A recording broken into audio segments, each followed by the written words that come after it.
Well, Duke forces another game in that regional with the win over Arizona, and earlier this afternoon, Florida State forcing a 7th game in this regional against UCF. As we're just underway, you're looking at Torrey Payne and the Knights defense. They're the home team in this final game of the Tallahassee Regional alongside former Duke captain Rainn Wilson. I'm Clay Matvick. And you can see what's at stake here in Tallahassee. Second Super Regional appearance for UCF. That's what they're in search of. In 2022, they went to the Norman Super Regional before losing. And Florida State, it's been here, done that. But they've had their backs against the wall in this regional ever since Friday when they were upset by the Stetson Hatters. And they beat UCF for the 7th time in the national tournament. They have not been beaten. And that's what UCF is trying to do here on this Sunday. Having to beat Florida State twice on their home field is a lot to ask. Here's the Capital One starting lineup. The Florida State Seminoles led off by Issa Torres, one of the best players in the country. Hind and Griggs, couple of freshmen, homered, providing the 2 runs for Florida State in the first game today against the Knights. And Torrey Payne with a strike. It's 1-1 to Issa Torres. Yeah, the freshman has a tall task against this Florida State offense, but has pitched well so far in this tournament. Little pop-up, and that's a break for the Knights. As Issa Torres, who's been a .500 hitter, the lion's share of the year, is 0 for 4 on the day. Yeah, and that's the name you circle if you're UCF, and if they can keep her off the base path, they give themselves the best chance, but it doesn't get any easier. Jason E. Beecham has also been phenomenal throughout this regional with a ton of pop in her bat.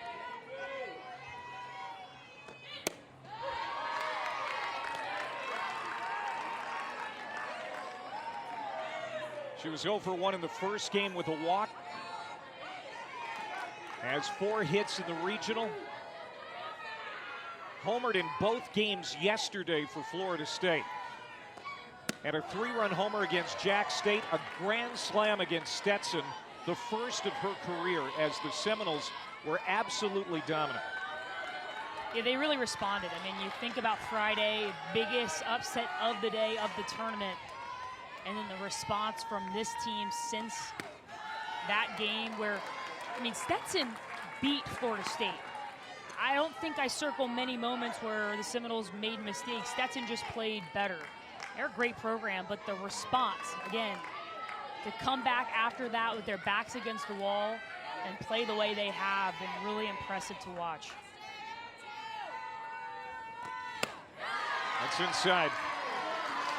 Jason E. Beecham with a 49-game on-base streak.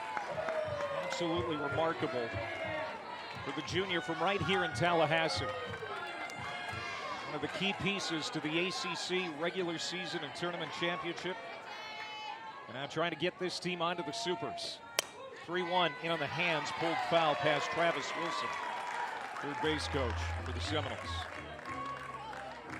Torrey Payne, you know, this is a big ask for a freshman, but Cindy Bull-Malone, a great pitcher in her own right back in the day. When she was at Pacific and such a great pitching coach, obviously has a lot of trust in her in this moment. Well, I think you have that trust in part because of Friday when Torrey Payne came into that ballgame. I mean, it did not start out the way this UCF Knights team wanted. Reagan Vokoun, another freshman, came into the game through 8 pitches, 7 of which were balls, 2 runners were on, and it was Torrey Payne who came in. And that game ended up going extras, and the final score was 2-1. So in that moment, to settle in her first NCAA tournament appearance, Coach Bear has a ton of confidence in the freshman. Hit to left. Murtis off her glove. Rolls into the corner. Beecham rounding second. She'll put on the brakes and stay there. Great effort by Izzy Murtis in left field. Can't make the grab. And it's a 1-out double for Jason E. Beecham. And Murtis, a ton of speed, but a lot of ground to cover here. Jason E. Beecham gets a pitch out over the wide of the plate and gets the barrel around it. Murtis almost with the incredible diving play. Instead, the junior again finds a way on. Florida State threatening in the first. Now 50 straight games for Beecham being on base. As Ashton Danley comes to the plate for the first time. What a remarkable day she had yesterday. Do it all Danley. Had 3 homers, drove in 5 runs in the game against Stetson alone, and was the winning pitcher in that ballgame. Chance to drive in one here early. Softball fans know there are a ton of two-way players in the history of our game, and also currently. Talk about Jordan Fromm, talk about Ashton Danley, and historically there's so many. Rachel Garcia comes to mind. And it's just incredible when you know all that Danley has to go out and prepare for. I mean, she hits 3 home runs and then has to go out in the circle and dominates there. Just speaks to the strength, the toughness of the junior.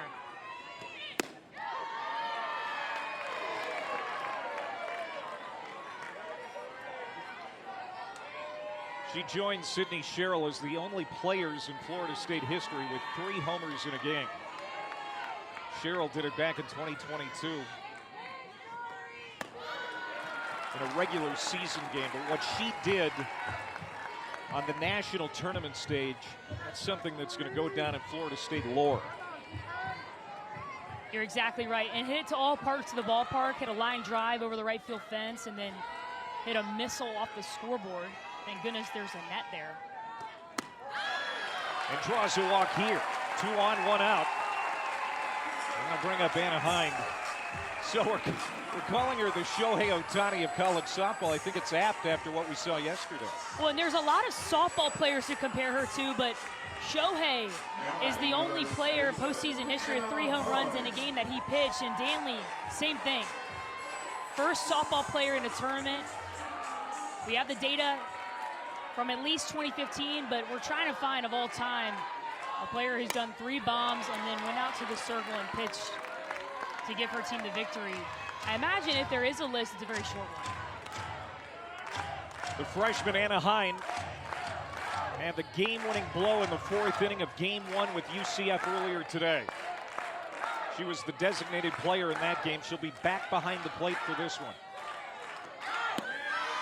Anna Hind, one of the freshmen that Lonnie Alameda brought in and has been such an impact player. All of the freshmen have.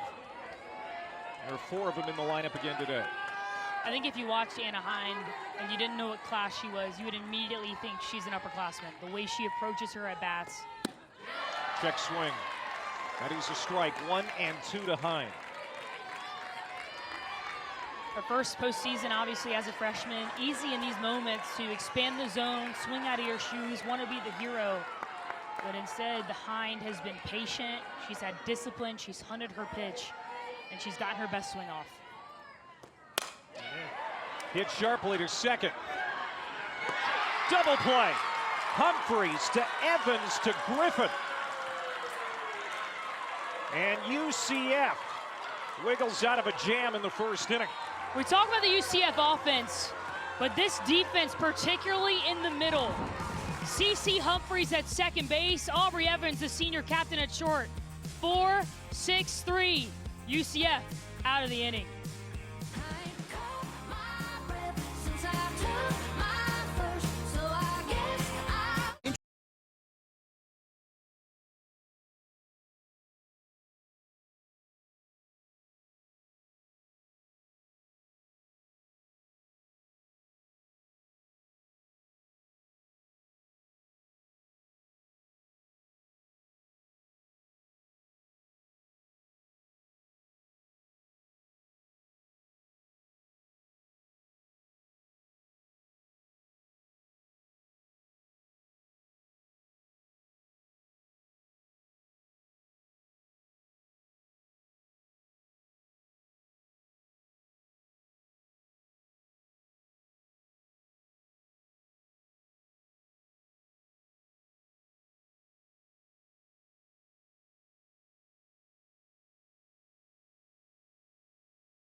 Capital One starting lineup for the UCF Knights, who've had an amazing season, 40-win campaign led by Aubrey Evans, who we're going to see hit right away.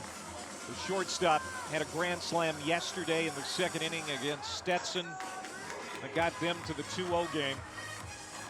Yarnell, Damon, Murtis, Humphreys, Griffin, Jaimez, Calvez, and Ray. Basically what we have been seeing here the last several weeks. Same batting order for the Knights out of the Big 12. And now they're facing Ashton Danley.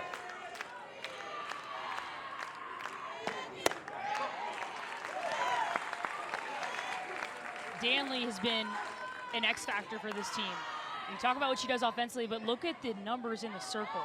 96 1/3, 2.03 ERA, only 44 walks. Has had 5 so far this weekend, which I know she'll want to shore up.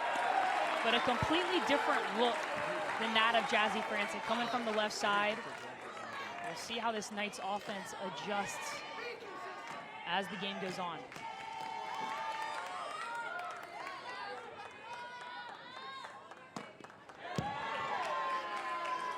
Aubrey Evans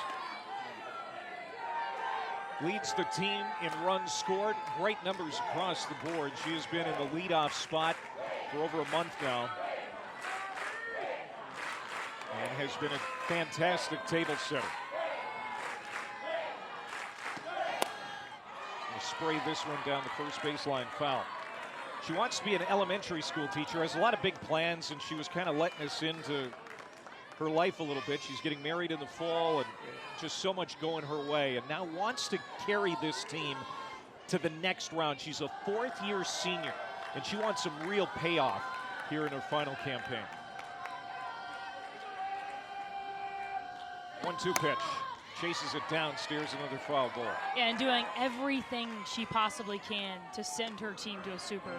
I mean, defensively has been stellar, has had clutch hits. You talk about the run they scored last game. It was an Aubrey Evans 2-out double. The grand slam yesterday, they give her team jet fuel early in that game against Stetson. Just so critical for this team in all types of ways. Danley got her to go fishing again downstairs. And good start for Ashton Danley. That is only the 8th strikeout on the year for Aubrey Evans. In 175 at-bats, it is tough to do, and Ashton Danley executes great pitches, mixes in the off-speed, and then finishes it off with a high-velo drop ball to get the senior struck out. So Kendall Yarnell, the designated player, is sophomore, hitting .354 on the year. 15 homers, 46 runs batted in.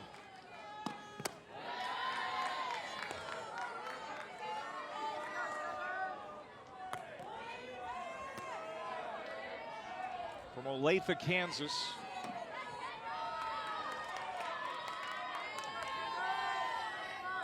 has homered once here in the regional.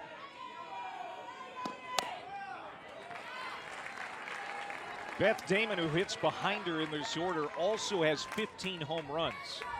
So her and Yarnell, it's the most in a single season at UCF since Jada Cody hit 15 in that super regional year of 2022. The 1-2 from Danley.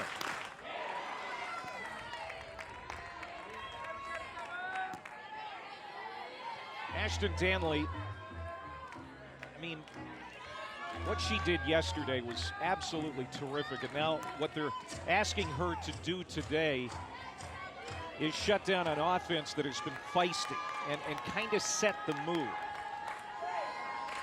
they're going to ask her to do it from the circle. Yeah, and I think she made a statement with the Aubrey Evans at bat. I think for these righties, obviously, Danley's going to try to work in on the hands with the drop ball. And for these UCF team, can they get their barrel extended? Can they create space and be on time, knowing that Danley also has an elite changeup? Inside. Well, these first two hitters are making Ashton Danley earn it. And already 12 pitches, so They're getting a good look at the left-hander.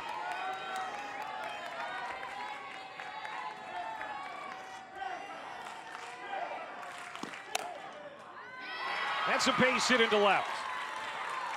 Good piece of hitting. Excellent at bat for Kendall Yarnell. First base knock for UCF. One out base runner for Damon. And Clay, I think you mentioned it. It's the ability to work the count deep, get more data points, and there another pitch in on the hands of a UCF righty. Gets her barrel extended enough and enough bat speed, exit velo to find a hole in the 5-6. Beth Damon is the catcher. She had the game-tying RBI in the 7th inning against Jack State on Friday. Of course, they won that in walk-off fashion in the 8th, and then had a big 2-run double yesterday. This one to the gap. This has a chance, and it's gone. Home run, Beth Damon.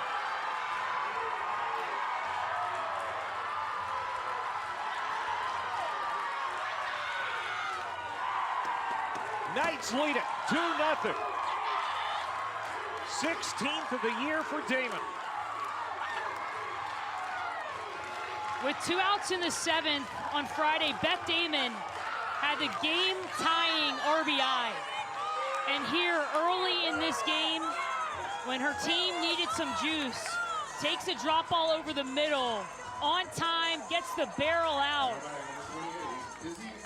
and does not miss it. The sophomore gives her team a lead early.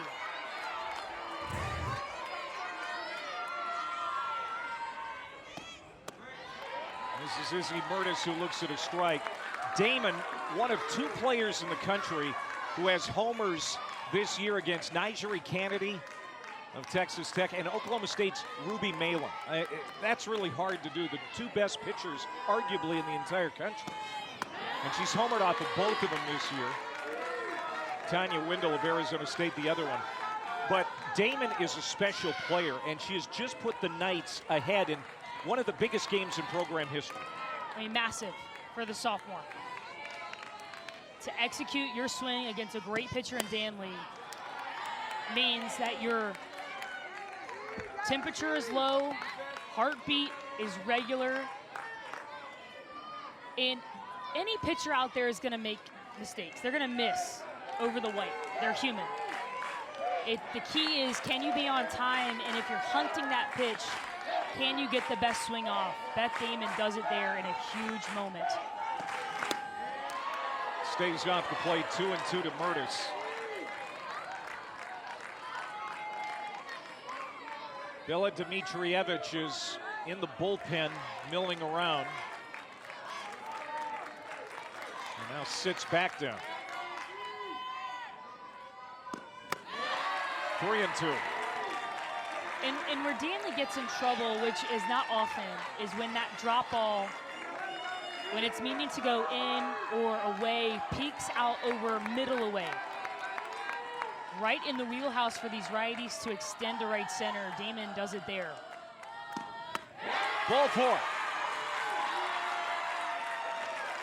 After striking out Evans, Danley gives up a hit to Yarnell, a 2-run homer to Damon, and now walks the cleanup hitter Murtis, which will give CeCe Humphreys a chance to do some damage here with a base runner on.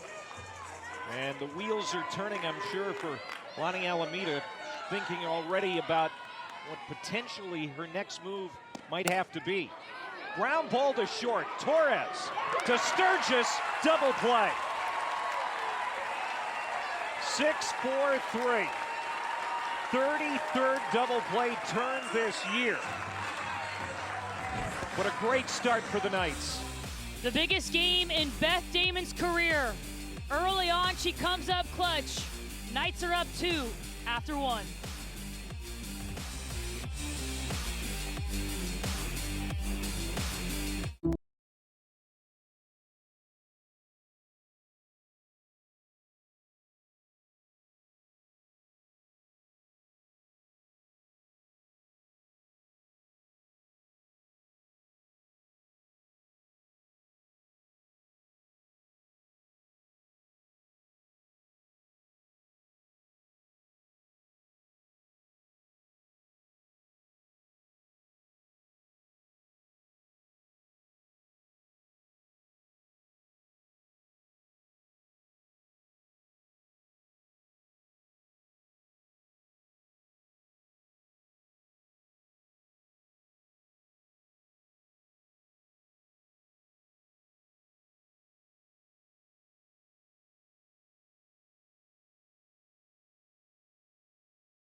Back at Draw and Grab Field in Tallahassee in the NCAA Softball Regionals presented by Capital One. So round one of this winner-take-all goes to UCF, scoring 2 in the first inning on a 2-run homer by Beth Damon. And 2 great coaches going head-to-head. Lonnie Alameda, 18 years at Florida State. Cindy Ball Malone, Coach Bear, in her 8th year with the Knights. The Knights have never beaten Florida State in a national tournament game after the loss earlier this afternoon. Now 0-7 against the Noles. And this is Haley Griggs, the first baseman for Florida State, to lead it off.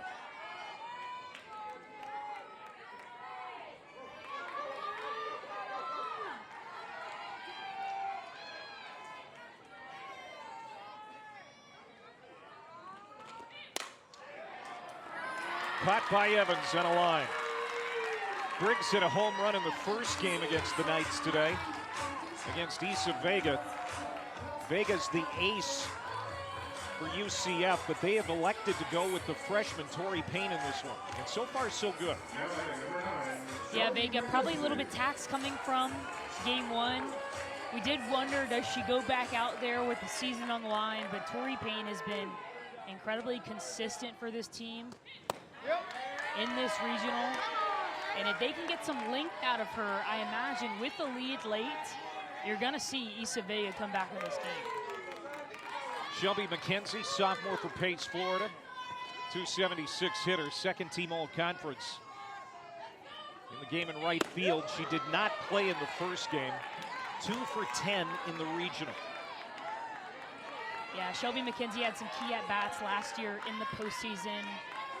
Really got hot. And I think she is one of the ones, too, with Bella Ruggiero that started hitting the ball hard, but right at people. She gets the nod here in game 2 of the day. Yeah, she had 2 hits against Nyjah Kennedy last year in the Supers, and she was the only Florida State player to have hits in both games against Kennedy.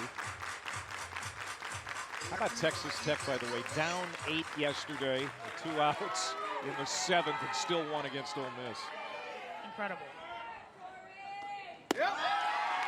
I didn't know that amazing comeback for the Knights could be topped, but a couple of great comebacks yesterday in the national tournament. Virginia Tech against Akron as well, but there's no running out the clock in softball. No. You can't take a knee. Every out must be made. That's outside. 1-out walk to Shelby McKenzie, allowed by Payne. So her second free pass. She got bailed out by a double play last inning after giving up a hit and a walk. Now we'll see what she can do to work around a base runner here in the second inning as Kennedy Harp comes up for the first time in this game. Kennedy Harp, a 6-foot-tall junior center fielder. She is a nice veteran presence in this lineup. She does. Battled so much adversity. I think when this offense has been quiet this weekend, Kennedy Harp has gotten things going. Solo shot yesterday. A ton of pop in the bat of the junior. Missed the second half of last season, including the NCAA tournament, with a knee injury. She even had to sit out the first 10 games of this season recovering from that knee injury, but she has started to round back into form as the season has worn on. Behind in the count here, 0-2. Doesn't chase. Great pitch, though, by Tori Payne. Get ahead 0-2. First pitch off speed located. Second pitch a drop on the outside edge. And 0-2, you're ahead. Nibble off the outside more with the drop, and now that sets up any of her tools. Swing and a miss. 2 down. Good time for the first strikeout for Tori Payne. Just a great sequence there by the freshman. Commanding every part of the zone right now. Goes drop ball down, then elevates at 69 miles per hour. Just tough to compete with in the box. Huge out in this inning for the Knights. And now Bella Ruggiero. There you see Isa Vega. She went 6 innings, only allowed 2 earned runs on 3 hits in the first game against Florida State today, but ended up taking the loss. She was phenomenal.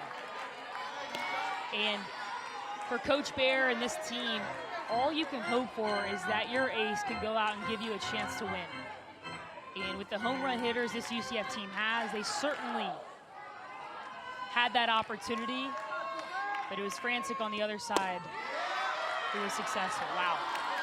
That just missed. 2-1 to Bella Ruggiero, the right fielder. Pardon me, left fielder in this game. She was 0 for 2 in the first game of the afternoon. Now 1 for 13 in the regional. Hit sharply to first. Griffin's got it, and the inning is over. Payne gives up a walk, but no damage.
The NCAA Softball Regionals are presented by Capital One.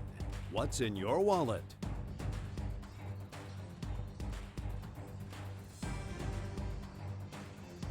This was pregame. Coach Lonnie Alameda thinks she's ready to go for this winner-take-all against UCF. I'd say so. She's been the head coach for Florida State for 18 years. 8 times ACC Coach of the Year, over 1,000 wins. Trying to get back to the Women's College World Series for the 6th time with the Seminoles. And she was a pretty good coach here for a long time too. Joanne Graff, for 3 decades, led the Noles to 7 Women's College World Series. She's a Florida State Hall of Famer now, and it's kind of cool to be watching a game, I'm sure, at a field that's named after you. Yeah, it's gotta be an interesting feeling, and it's gotta feel really good to see the success they've had as she passed the torch to one of the greats, one of the other greats in Lonnie Alameda. Just a rich culture here in Tallahassee.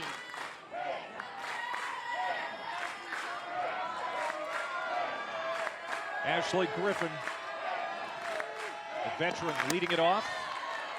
And it's a 2-2 count.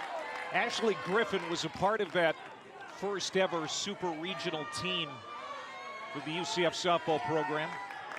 Led the team to Norman back in 22. Only member of that team on this team. And she hammers this one to left, but Ruggiero is right there. That looked good coming off the bat. That's the first out of the second.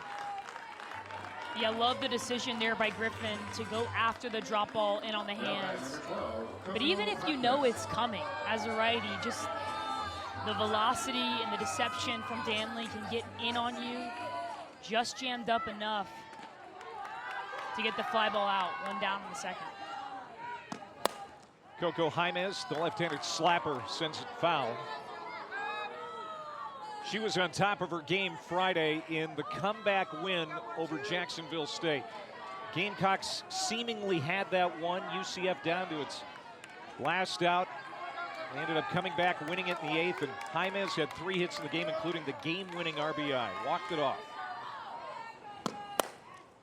Down the line and foul. Yeah.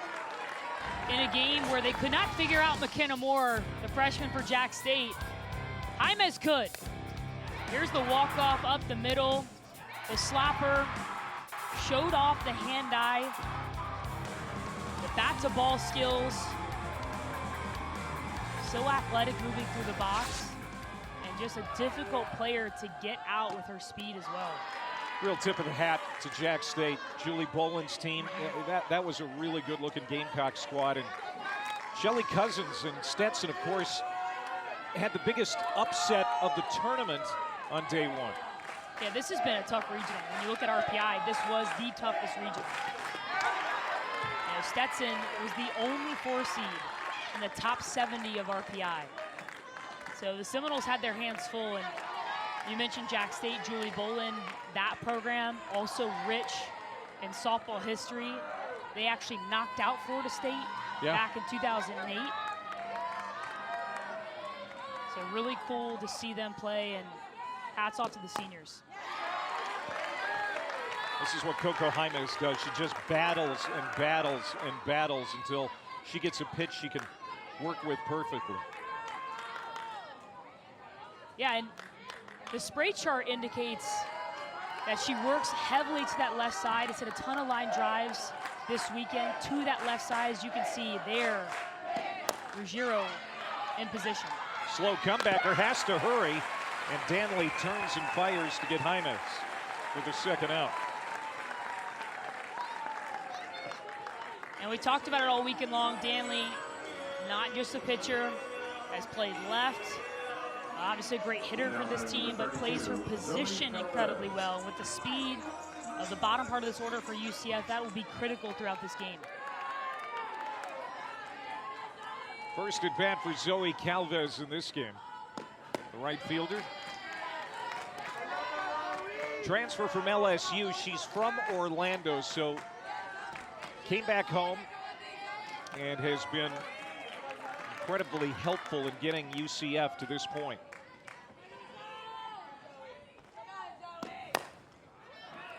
She was 0 for 3 in the first game this afternoon, has a couple of hits in the regional break.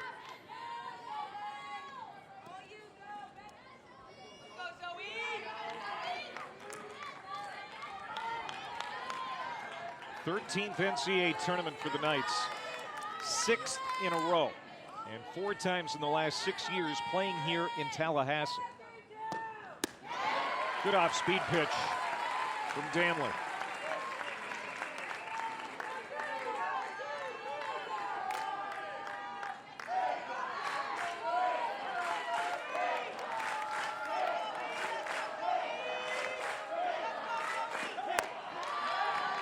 The Knights' season ended here in 2015, 2021, 23, and 24. They want to end that streak. Definitely do. When they found out they were coming to Tallahassee, and there's some familiarity there. Well, pop up down the line, in foul ground, 3 players coming toward it. Torres, Beecham, and Ruggiero can't get there. But after Sunday in the selection show, they kind of figured they'd be sent to Florida State. As you can see the record there, the Seminoles have dominated. But at practice, Coach Bear, the head coach, was, you know, yelling at them, doing the classic chant you'll hear with 2 strikes at Joanne Graff, which you might hear shortly with 2 strikes as K-time. And now pops it up on this foul line, and what a catch. Sturgis with it back to the infield, ends the inning. It's a 1-2-3 inning for Danley. We have played 2, it's 2-0.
The drama, the anticipation of the Super Regionals, road to the Women's College World Series.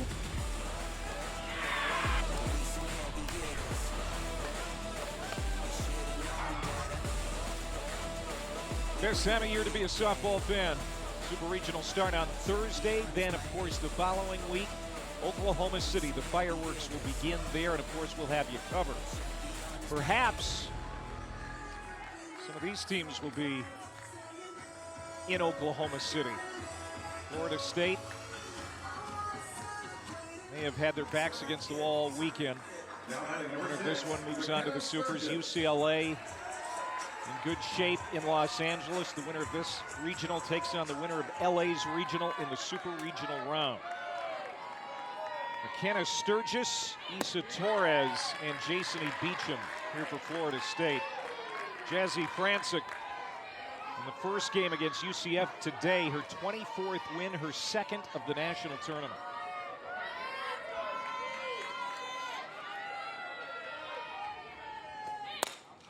Ground ball to the right side, Humphreys, the flip to first, and Sturgis is retired. Do you think Francic is going to be used in a relief-type role at some point in this game? Could totally see it.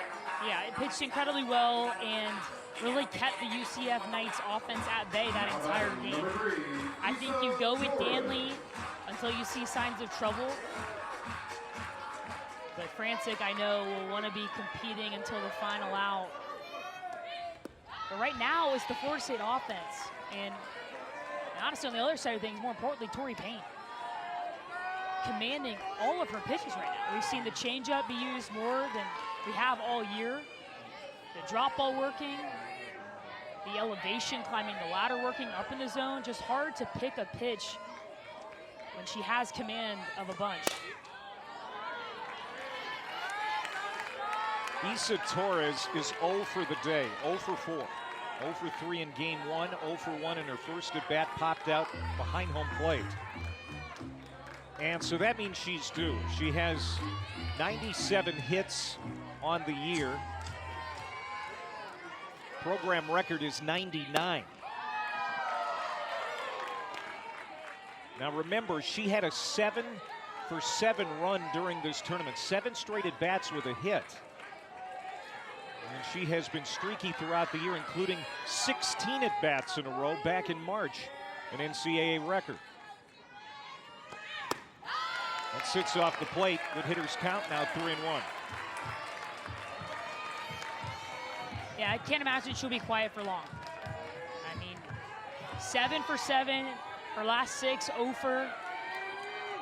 Hasn't barreled pitches up, and now a 3-1 count, high leverage count for Torres. Scooped up by Jaimez. And Tori Payne is rolling. Since the walk allowed to McKenzie in the second, she's retired 4 in a row.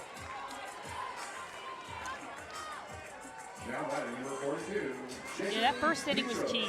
Beecham with the double, gives up the walk to Danley, and then it was the double play.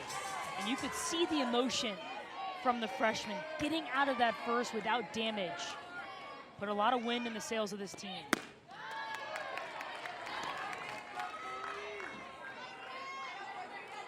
Beecham the solid double. The only hit for Florida State so far against Payne. Florida State leads the country in doubles. And time is called. Beth Damon wants a reset here. Yeah, good chance to breathe, break the rhythm. In these 2-0, 2-1, 3-1 counts, this Florida State offense, it's just a dangerous spot to be in. But right now, Tori Payne not missing by much. The down stuff is working and the changeup is working. She's elevated, changed eye levels incredibly well, and that will be huge throughout this game. The freshman so far has pitched a gem.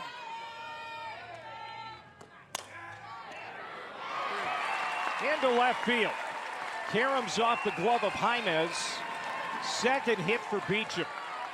And the Tallahassee native continues to have a strong tournament. Payne goes back, arm side in, this time elevated. Beecham, exceptional bat speed. And when you hit the ball hard, good things happen. Karam's off the glove of Jaimez, past Evans. And Florida State has their second hit of the day, both by Beecham. And Danley trying to help her own cause. The starting pitcher hitting for herself. No DP in the lineup for the Seminoles. And of course, Danley, 12 homers on the year. 4 of them have come in the last 2 days.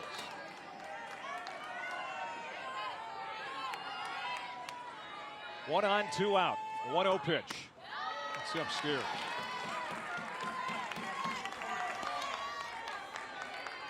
And you can see the infield. I mean, sophomores, a junior and a senior right in the middle, coming in for their freshmen on these 2-0 counts. They are right there with her to support her.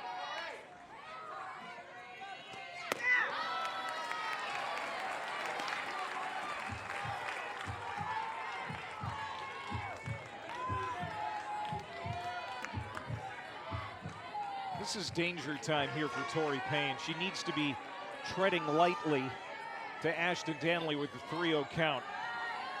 And Anna Hind on deck. 2 on, 2 out, and Hind will come to the plate. This is Friday against Stetson. Anna Hind, the freshman, was the first righty for this lineup to come up and make the adjustment up. Was hunting the rise ball and did not miss it. She's been so mature, so calm when her team has needed her. Hasn't swung out of herself, has hunted pitches. Can she do it here with 2 outs and an opportunity in the top of the 3rd? And Beth Damon calls time again. And this is the one from earlier today against UCF. And again, up and in, and her ability to get the barrel out in front of her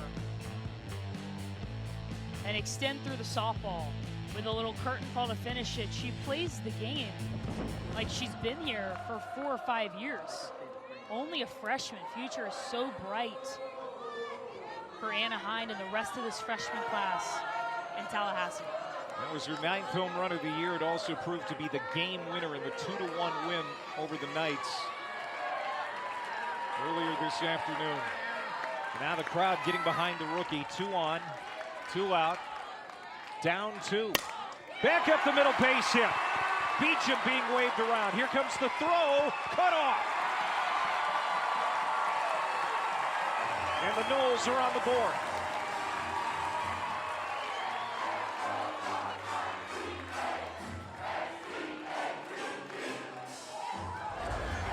And the freshman comes up clutch again. Gets beat on a drop ball, her first step out and away. This time it creeps over the white, and Anna Hine does not miss it. Great base running by Beecham. Good timing on the jump, scores from second base, and it's Florida State with the 2-out hitting here in the 3rd.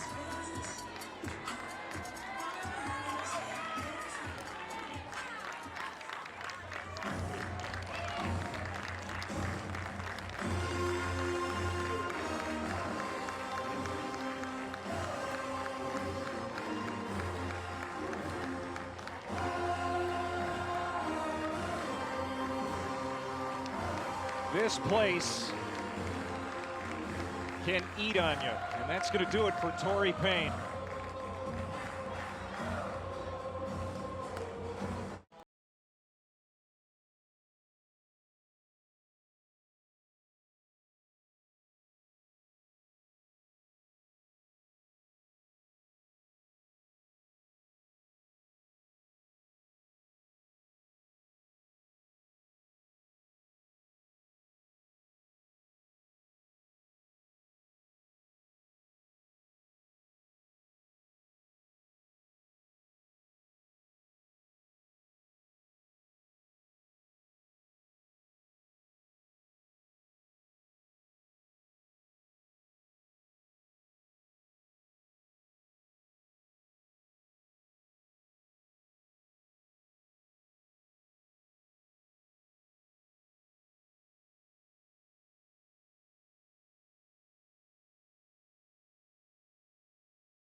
Veteran right-hander Lena Elkins from West Virginia is going to be called on. This will be her 2nd appearance of the NCAA tournament. And Lena Elkins, one of 5 seniors for this ball club, came in clutch on game 1 on Friday.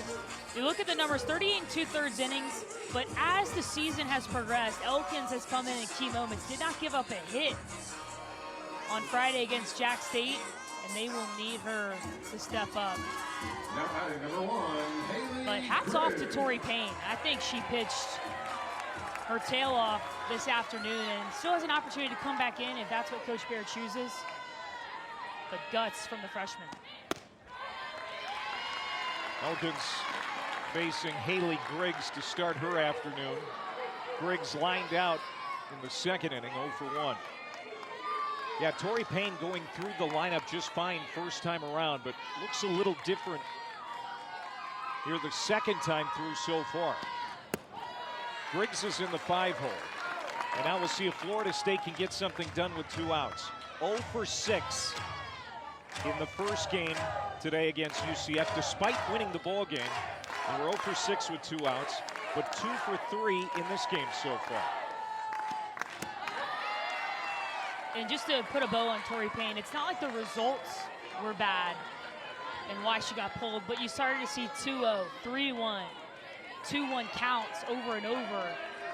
And every time you put these hitters in a position in high leverage counts, they take advantage. Just missed. 3-1, and Elkins is going to have to quickly figure out the strike zone. Yeah, if she's had an Achilles heel, it's been the free passes.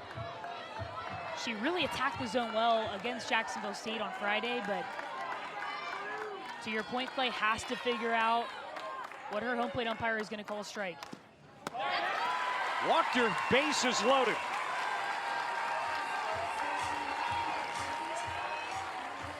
Base is full of Seminoles for Shelby McKenzie.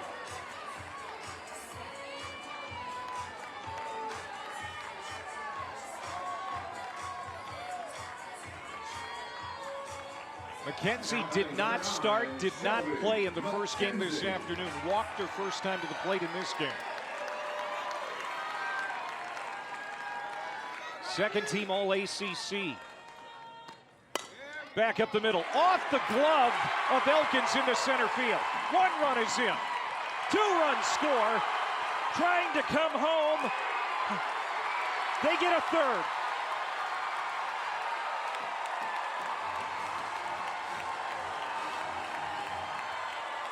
Haley Grigg scored all the way from first base. And it's now 4-2.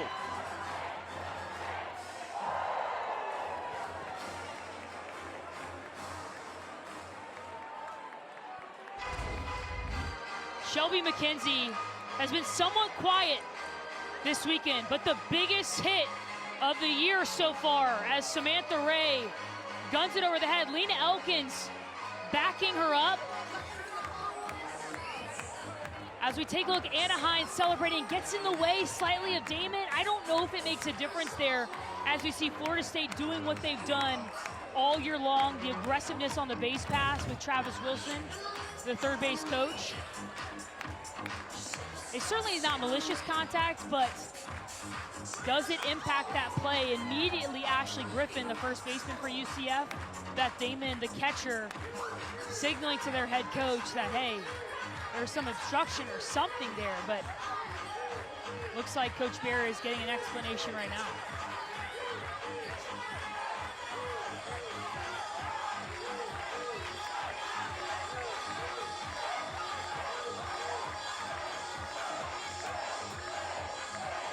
It looks like Coach Barry is actually going to point to review. My guess is the runner leaving early at second. Is challenging the runner second base left early. The call on the field is that she left on time. This play is under further review. So there you have it.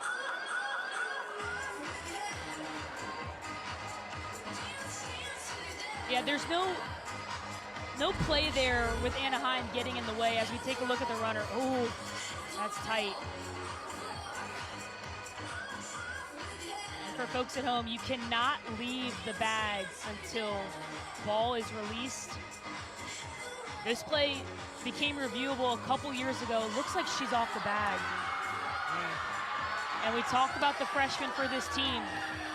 This is something taught throughout careers. Leave a little bit early, and then when it became reviewable, that's when it becomes sort of the ace in the pocket for these coaching staffs when a play like this happens. A 3-run single that now you can review one of the runners, and these teams have players in the dugout looking. So if this call is overturned, it's a delayed dead ball, and UCF can choose either the result of the play or the runner being out. Obviously, in this case, they will take the out, and UCF's going to get out of this inning. This is a major review. And it looks pretty clear. And that's a freshman mistake. In a moment like that, you've got to remember to leave almost late.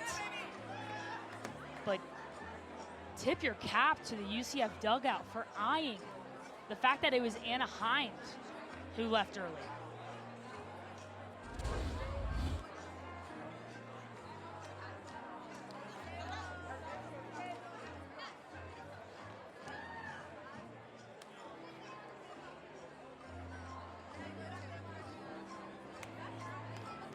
Yeah, that's pretty clear. Anaheim, the freshman, left early there, and that changes the entire complexity of this game. Well, this is huge. Listen up.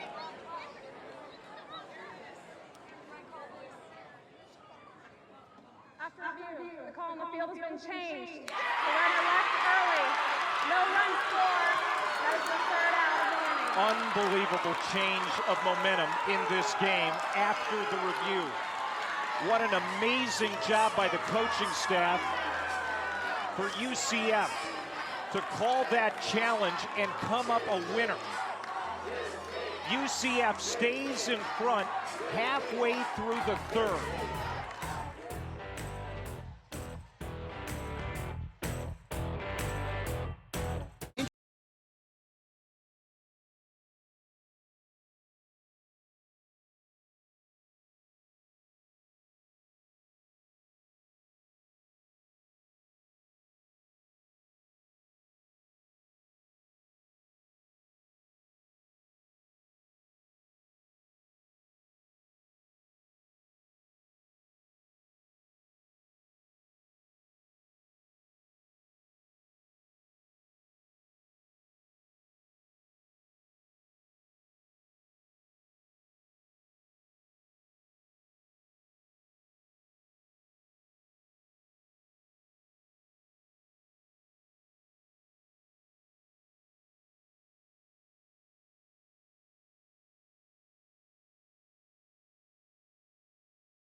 In the biggest turn of events since the comeback for UCF on Friday,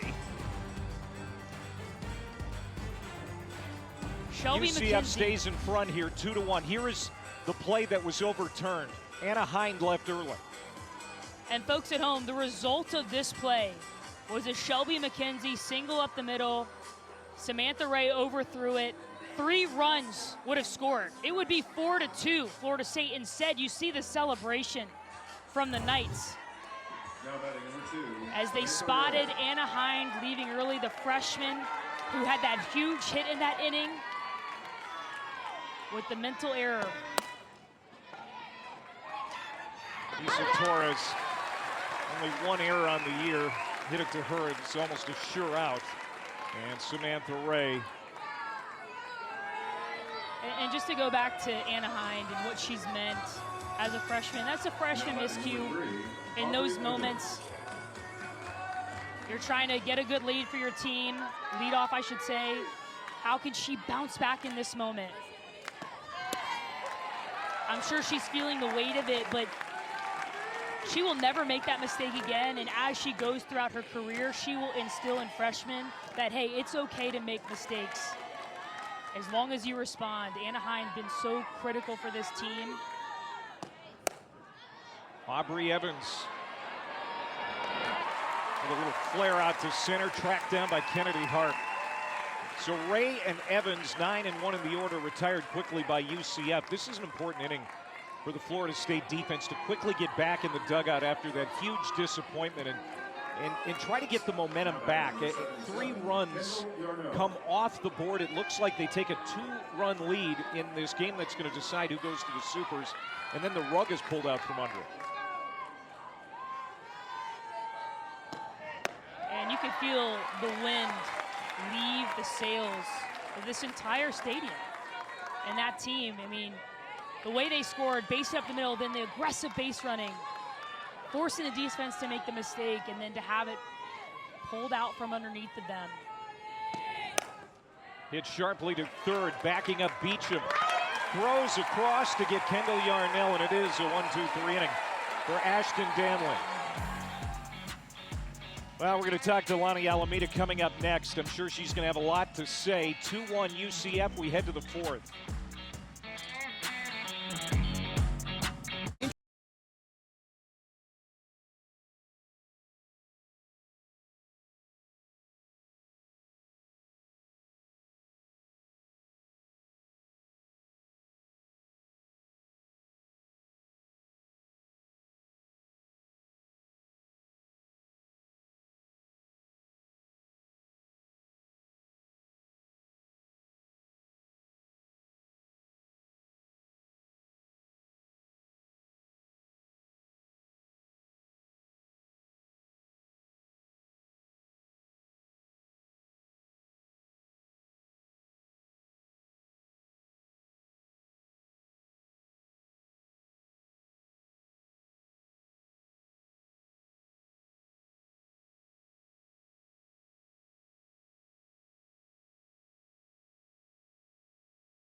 Game left as we go to the 4th. 1-run difference. Florida State coming back to the plate. And this was moments ago, the first person to come over to Anna Hind. Ashton Danley, of course, coach comes in there too for a little consolation. I mean, this is such a tight team. They love each other up so much. And let's bring in Lonnie Alameda. Coach, obviously a disappointing ending to that last inning, but I think it says a lot about your team's character. They come right back out and then get a 1-2-3 put down of UCF. Yeah. I mean, it's just, it's Ashton, you know. She's a veteran at this, so she can calm her little freshman down, feeling all the emotions and the excitement of this game. And That's what it's all about. I mean, it's 32 teams left for 16 to go for an 8. Like, it's super cool, and these freshmen are like so excited about it. So yeah, that was a little love to her, and let's go play some ball. And Coach Ashton, one of the many veterans on this team that have been in that role for your freshmen. Can you just talk about your upperclassmen? Yeah, I mean, they want it just as bad as the freshmen right now, right? So does UCF. So it's just a very passion game right now, which I manage many across the country are, you know, and it's just pretty fun. So yeah, their leadership. I mean, Issa came over and said too, like, Anna, we got you, let's go, you know, and it's pretty cool. So, you know, you can't talk about this moment without being in it, right? So I think all the upperclassmen have been here before and been in these moments. So the freshmen have not, and now they're trying to figure out how do you manage these emotions, and that's what they're just sharing with them. All right, Coach, good luck the rest of the game. Thank you. That's class for Lonnie Alameda to put on the headset. I mean, this game is going to decide their season, and that was a heartbreaker last inning, seeing 3 runs erased, and big smile on her face as she's talking to us in the national audience, so we really appreciate her. Yeah, these coaches in-game come over, have to step away from their duties and discuss all of the above, and just so grateful for her time and her insight. So Mackenzie, who was at the plate and appeared to drive in a boatload of runs last inning, is back at the plate because everything was wiped out with the runner leaving early. Shelby Mackenzie followed by Harp and Ruggiero here in the 4th.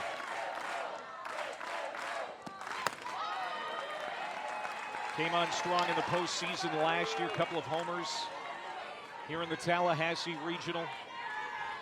She walked her first time up. Florida State down a run again.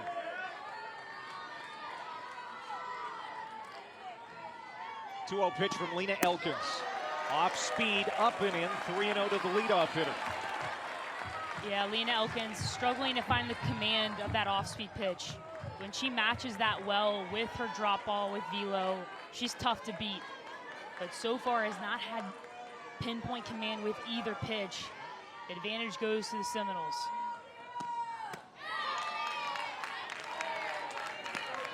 I think that play galvanized the team and this crowd even more. Yeah. And here they come.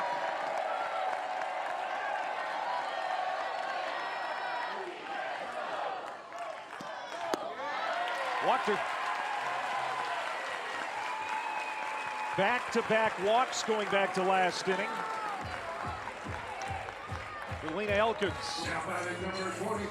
And here comes Florida State. Kennedy Harp, strikeout victim her first time up. Harp is hitless today, but she has 4 hits, including a homer in the regional.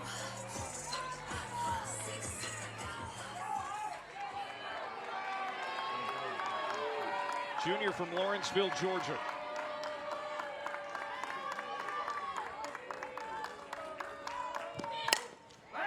Ground ball deep short. Evans bobbles. Throw to second. Not in time. Mackenzie slides in. Called safe by Lyndon Baptiste, the umpire. And now we'll see if this is going to be reviewed and overturned.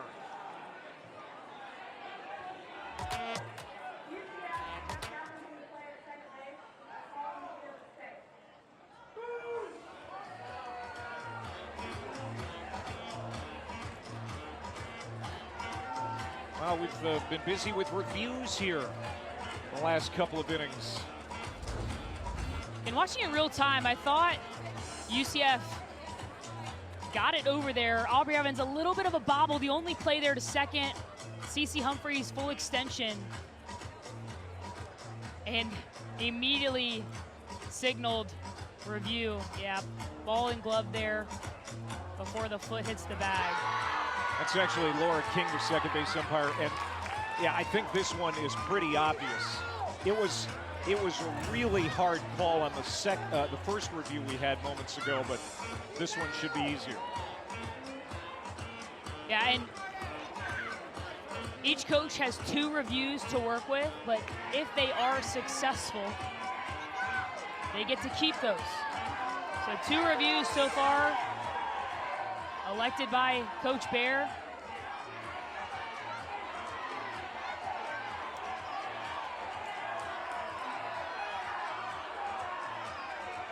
And now there's a little hullabaloo about whether this is a visit by head coach Cindy Ball Malone.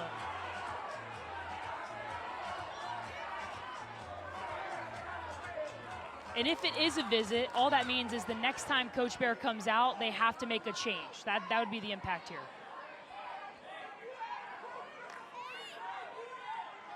The call on the field has been changed.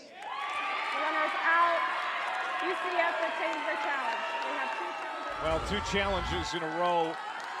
Winners for UCF. Yeah, she was out by 1.5 feet. And again, Aubrey Evans and Cece Humphreys in the middle of this infield. Come up clutch. Not an easy play for the senior captain at shortstop.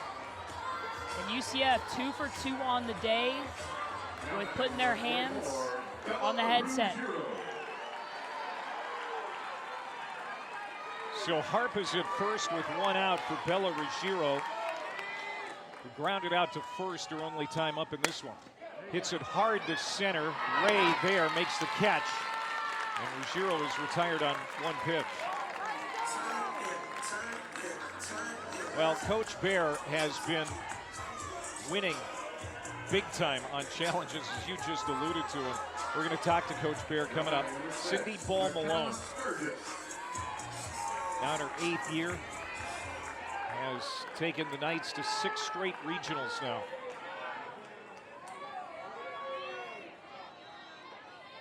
This is McKenna Sturgis. Bunt, good one. Safe. Bunt base hit for McKenna Sturgis with 2 outs, and that sets the table for Torres, who is just itching to get back on track.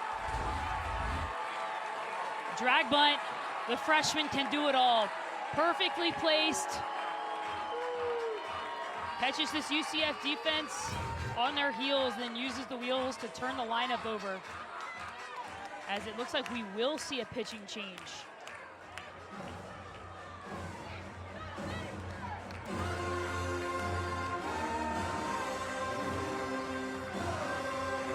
Reagan Bokun is going to get the call here.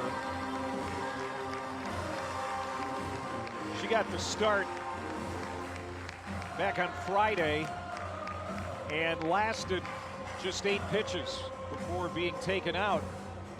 And she's going to get another opportunity in a high leverage situation here. The freshman from Lincoln, Nebraska. And how about this moment?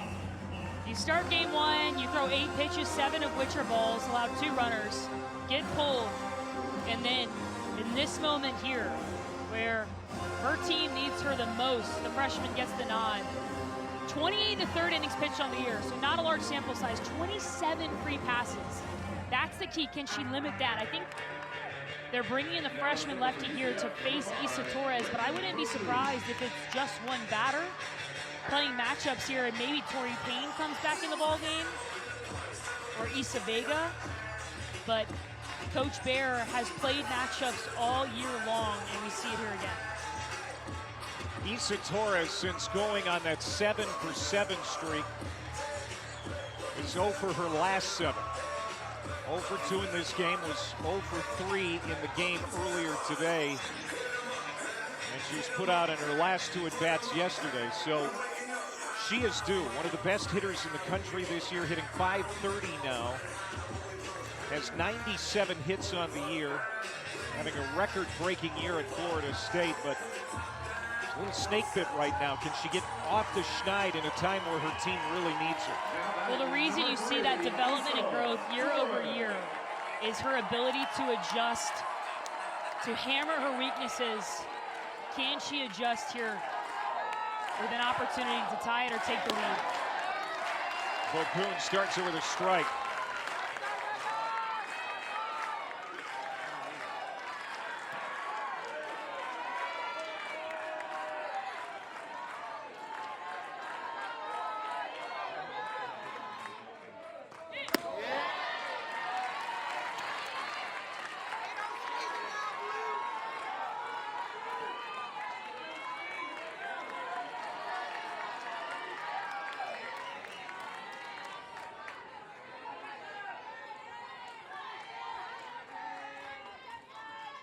The 1-1.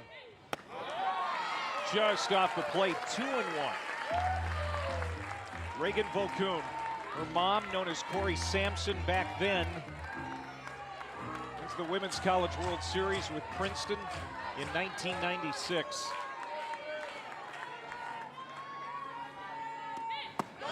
Three and one.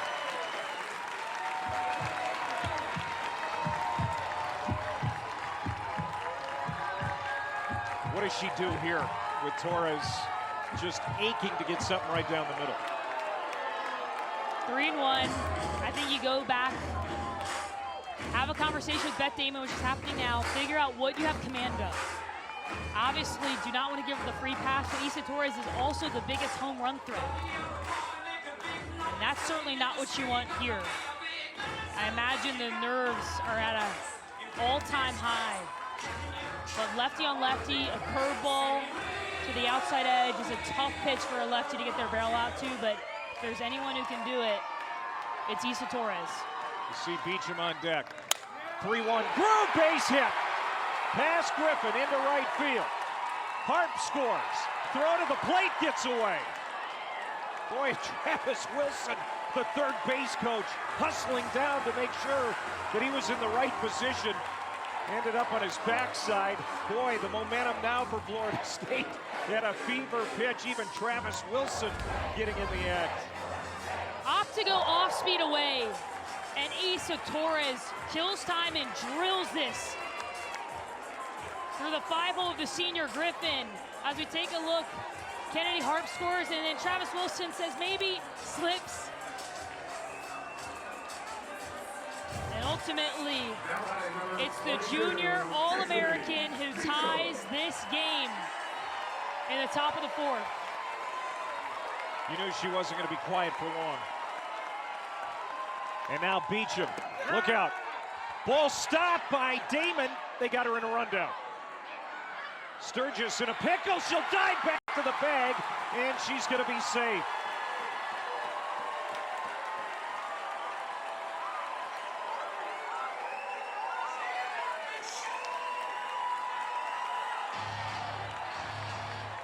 Lot to pick apart here. Almost another mental miscue by one of the freshmen. But it's about being aggressive. Sturgis is that. A solid rundown, but no one covering third. Jaimes gives it up back to Damon. And no one there. As we see, Tori Payne is going to come back in this game.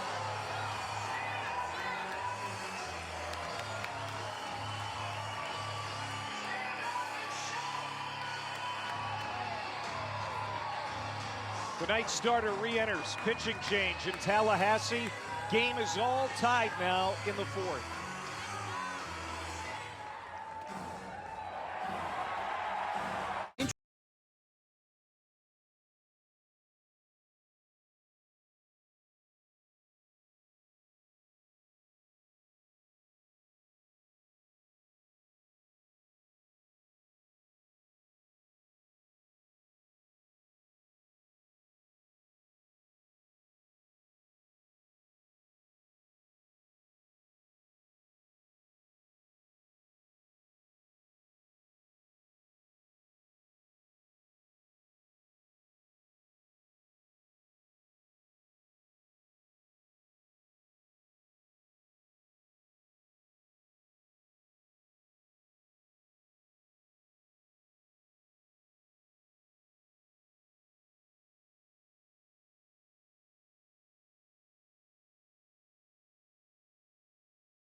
This crowd has really come to life ever since those 3 runs were taken off the board last inning.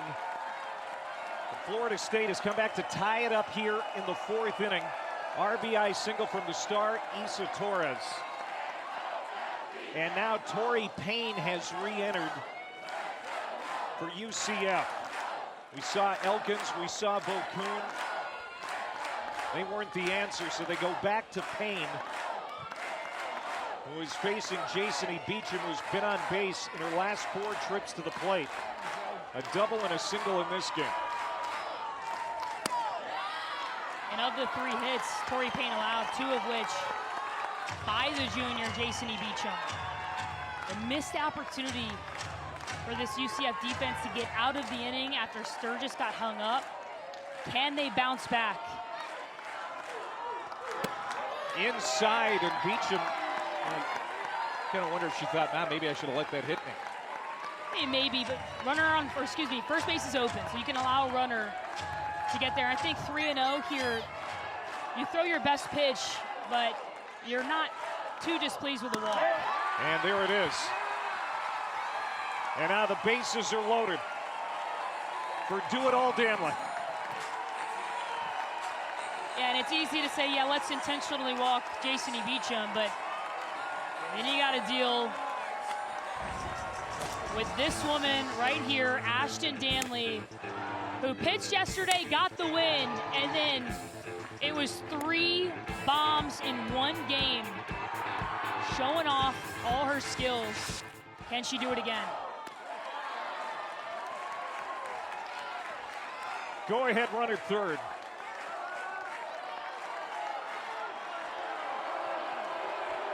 And now time called again. Bases loaded for the 2nd inning in a row. And last time they had the bases loaded, 3 runs were taken off the board because Anaheim left early. And I gotta imagine there's a conversation with these base runners. Do not leave on time, leave late. Because that play there, and Anaheim knows this more than anybody, had no consequence on the outcome of the single by Shelby McKenzie. And so it's critical. Don't leave early. You know the UCF dugout is going to be watching. Because if McKenzie gets another hit. And there's Hine. Do you think she wants another chance? I'd say so.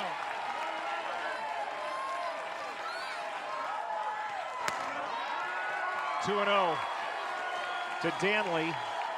No place to put her.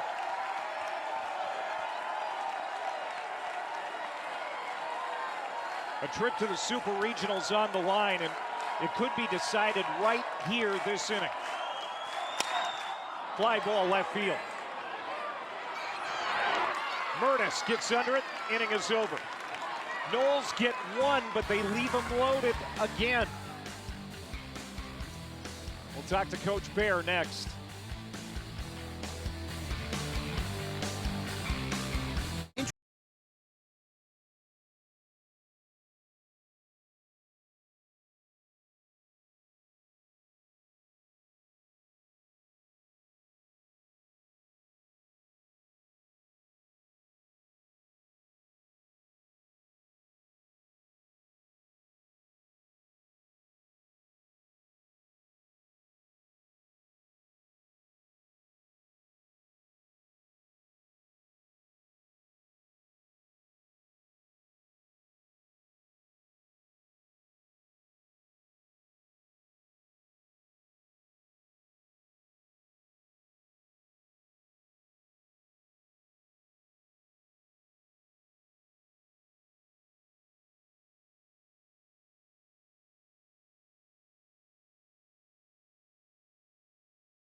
Florida State 2, UCF 2, winner on to the Super Regionals next weekend. This is Coach Cindy Ball Malone. Just moments ago, if you're a good lip reader, you can see what she said. Hey, you guys are fine, just slow down. I'm sure she had some other thoughts that she shared with her players before that big moment. And Coach, your team listened because they got out of a bases loaded jam and gave up a run, but it's still a game that's hanging in the balance. What else did you say to your team in that moment? Yeah, they need to keep it just like taking care of their assignment, and that's it. There's a lot of emotions, and we need to just play with passion and know that we belong here. This is what we've been built to do. And again, it's just an assignment. And Coach, I know you have a nickname of Coach Bear, but how about Queen of Challenges? Let's talk about the runner leaving early.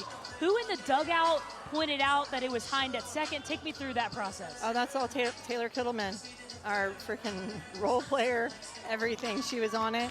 And then I saw the one with the double play ball or the fielder's choice, but everyone in the dugout saw it too. So, yeah, now we just got to use it, settle in. Yeah, congratulations to you and your coaching staff. Good luck the rest of this game today, and thank you so much for your time. Thank you. Coach Cindy Bowmalone. Well, she's going to have Beth Damon leading it off here to start the bottom of the fourth, and she's going to be facing a new pitcher. Bella Dmitrievich, the freshman from Illinois, 5'10" right-hander, is going to come on. She has been very good in this tournament. Yeah, she's been key late in the season for this team. Had a big showing against Stanford in the ACC tournament, and then has really silenced offenses all weekend long at this regional. And they will need her to do just that against Beth Damon and this UCF team.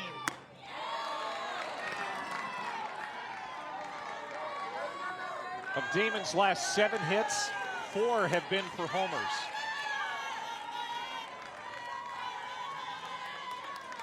Including the 2-run homer in the first.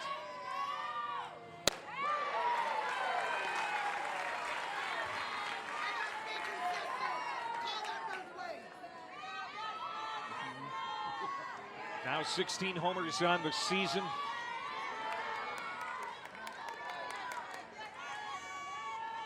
Dmitrievich floats one high, 2-1. Damon started the year batting down in the order. She was hitting in the 6-7 spot several games. But now, I mean, they couldn't live without her in that 3 spot.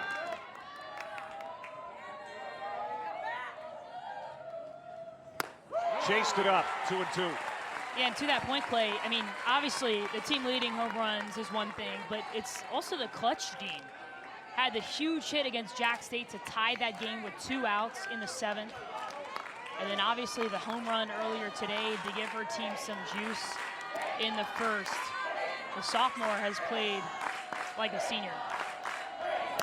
You know, the hands popped up behind the plate. Hind trying to get there, had it hit off her glove.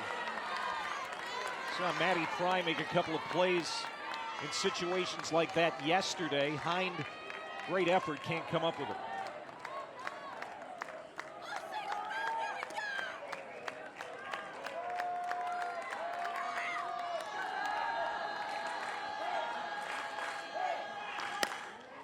To short.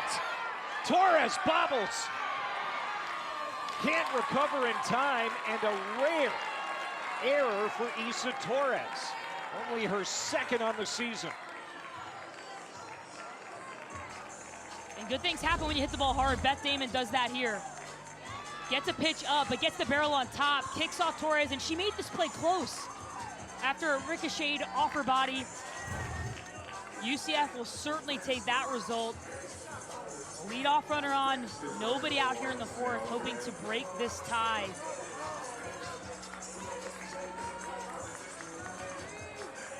Each team with 1 error on the day now.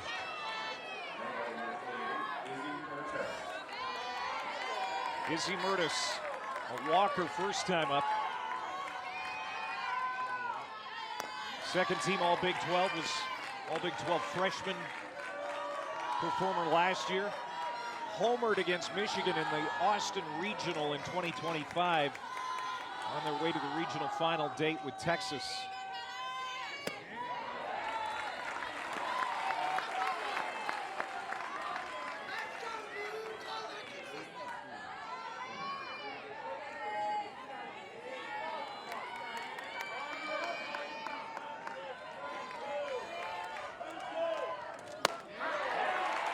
Strike at the knees. 1-2. great pitch by Dimitrievich. I'd stay right there. Arm side action, working on the hands. Mertis, make her get her barrel around on that pitch. Off speed to the gap, left center, and it's gone! Izzy Mertis, two-run homer. And UCF goes back in front.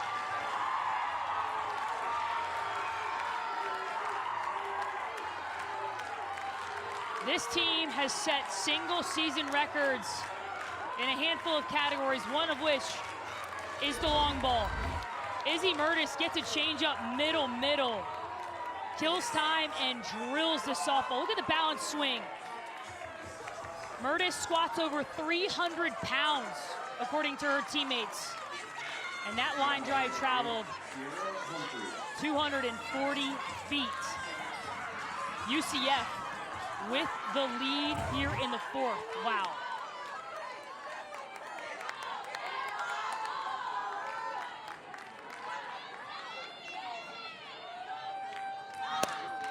And now Humphreys is 0 for 1. Mertis from Chatsworth, California, the sophomore, has been big in postseason play the last 2 years. And now has just given UCF a two-run lead.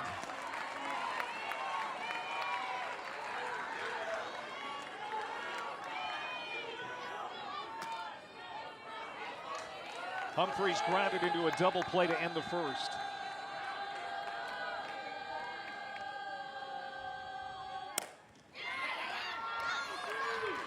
No mistake that time for Torres. So that error proves to be big. Huge. And it didn't feel like this game was going to be decided by one run. Just with the way these offenses have put together opportunities. I mean, Florida State has 7 runners left on base, so they've had opportunities. But a 2-run lead, and you've got Issa Vega and in the dugout, hasn't pitched in game 2, and then Tori Payne, the way she's pitched. If you're UCF, you gotta be feeling really good here in the fourth.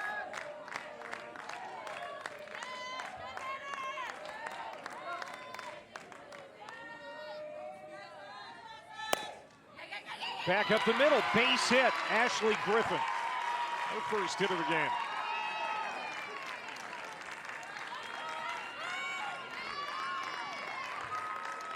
Second hit of the regional.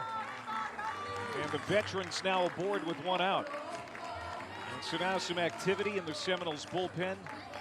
No surprise, it's Jazzy Francic, the winning pitcher from the first game today. And Lonnie Alameda is actually going to make the change now.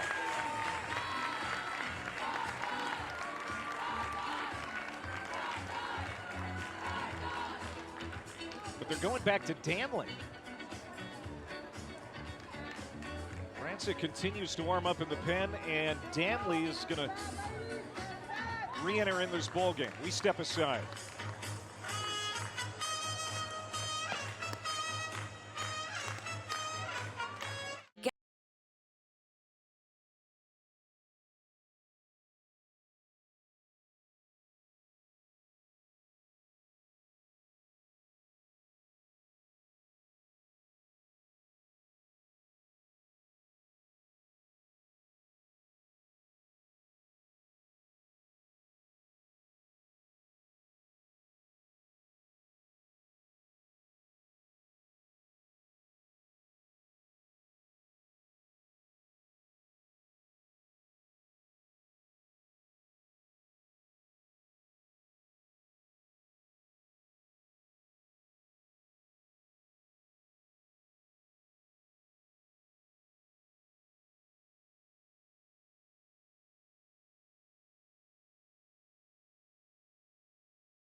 Izzy Mertis giving the Knights the lead, a 2-run homer here in the fourth. Coming off that error, which proves to be big. And Mertis, I don't know that she's ever hit a bigger home run in her career, her 12th this season. Hawks fans are feeling it, and I don't blame them. The way this offense has shown up this weekend, you get a great performance out of Issa Vega in game 1. You don't come out with the victory, but it gives you some momentum. You didn't get crushed. And then Tori Payne today has given her team some depth in the circle, as has her counterpart Danley, who comes back into this game. To Torres, to Sturgis, not in time for the double play. 2 down. As Jaimez wraps into the fielder's choice. UCF, we've said it before, you know, they feel like they have to get through the Seminoles to get to the Super Regional round. This is the 4th time in the last 6 years playing here in Tallahassee. 5th time overall in the program's history. Their season has ended here many times. And having 2 chances on this Sunday to knock them out, they're like, what do we have to do? 0-7 all time against the Seminoles. And we talked to Coach Bear about this team, and in the fall, she said something had to change. They were battle tested. They went through the program, which is former Special Forces folks put in these. Yeah, I was going to say, the program is what? It's essentially, you know, buds for Navy SEALs. It's a boot camp. It's boot camp. That's a great word for it. I was going to say some sort of week, but where you are physically, mentally, emotionally tested with your teammates. We did something similar at Duke, but it was essentially the ROTC crew just having a blast at 4 a.m. with us. So different, but still built that mental toughness for this team. And you can see they are relentless and disciplined with their backs against the wall. 2-2 here to Coco Jaimez. Zoe Calvez, who popped out her first time up. 0 for 1.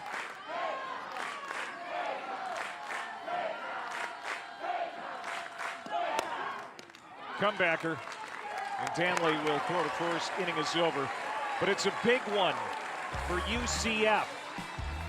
Back on top, 4-2.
Rain Wilson, this has been a great winner-take-all game in Tallahassee. And it started with Beth Damon, this sophomore home run hitter with a 2-run blast early, gave the Knights some juice, and then it was third inning chaos. A Shelby McKenzie single up the middle that would have been 3 runs and a 4-2 lead for Florida State was wiped away after Taylor Kittleman, a UCF role player, called out that Anna Hind had left early. And in the 4th, game tied, Izzy Mertis comes up clutch with a 2-run shot to give the Knights the lead. And it feels like the momentum, which has been swinging back and forth, is nestled into the Knights dugout. And as it happens, Anna Hind, who left early on that play, is leading off the 5th inning. She wants a chance to atone at some point in this game. It won't happen here as she grounds to Evans, one away in the Florida State 5th. And that was the first at bat that I feel like Hind was swinging outside of herself. Change up early in the count. Hard at ground ball, but you look at the summary of today, and it's just been an incredible softball game. 2 challenges won by UCF in key moments. A lot of emotion here in Tallahassee.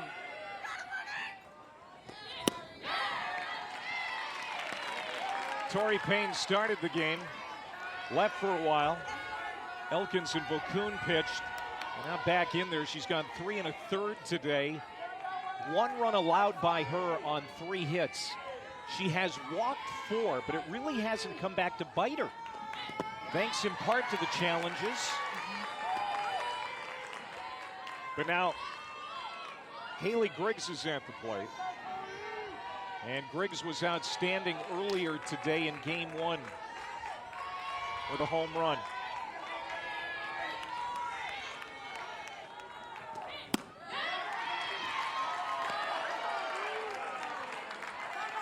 Yeah, to that point, Clay, about the 4 free passes. I think if you were to tell me or most folks before the game that a UCF pitcher is going to give up 4 free passes in 3 1/3, I'd say, uh-oh.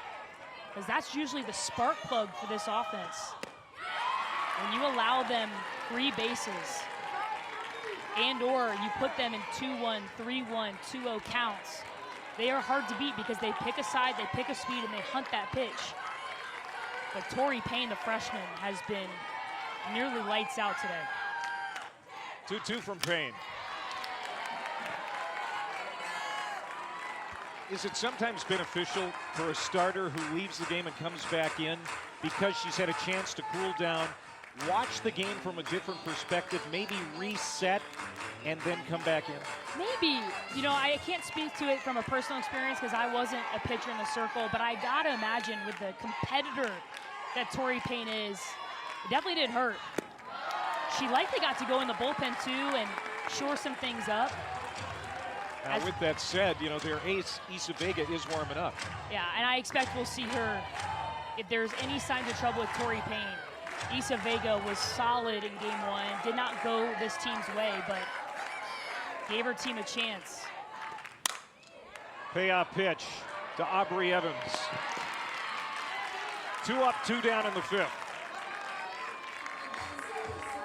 And Aubrey Evans continues to be automatic. Senior captain, poured her heart and soul into this program. A 3-year captain, I should say. The leader emotionally, on the field, off the field. First one there, last to lead, does it again, makes the routine plays look routine. Shelby McKenzie appeared to give FSU the lead back in the 3rd. Of course, those runs were wiped off the board, and she grounds out here to end the 5th. It's a 1-2-3 inning for Payne. 4-2 Knights.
What a year it's been for UCF. Trying to get to the Super Regionals for the second time in program history, now leading at 4-2 as they hit in the home half of the 5th inning. They're the home team on the scoreboard. There's Coach Bear. What a job she has done in her time with the Knights. 40 overall wins this year. They can get to 41. That would make some program history. Finished 4th in the Big 12 this year. It was a really tough year in the Big 12, sending 7 teams from that conference to the national tournament. Yeah, and statistically, the Big 12 was the second best conference behind the SEC all year long. And this team clearly has been sharpened by that experience, one of the best teams in the Big 12. I mean, right now, Arizona State up on Texas A&M with a chance to go to a Super. UCF, obviously, 9 outs away defensively. Excuse me, 6 outs away defensively, with Florida State being the visitors in this game. Samantha Ray to Torres. 1 up, 1 down in the 5th. Women's College World Series returning to Oklahoma City. We have the coverage for you Thursday, May 28th, starting at high noon, 12 Eastern time on ESPN. For more information on the Women's College World Series, visit NCAA.com. Alongside former Duke captain Rainn Wilson, Clay Matvick here in Tallahassee. What a week it's been. And the winner of this one will head on to the Super Regional round. No shock we're seeing the senior Maddie Fry in at catcher. She is the best defensive backstop Florida State has. And going into yesterday, Maddie Fry came into the game, and yesterday, facing elimination, had to win 2. Fry, one of the seniors on this team, along with McKenna Reed. First career multi-hit game on a day that could have been her final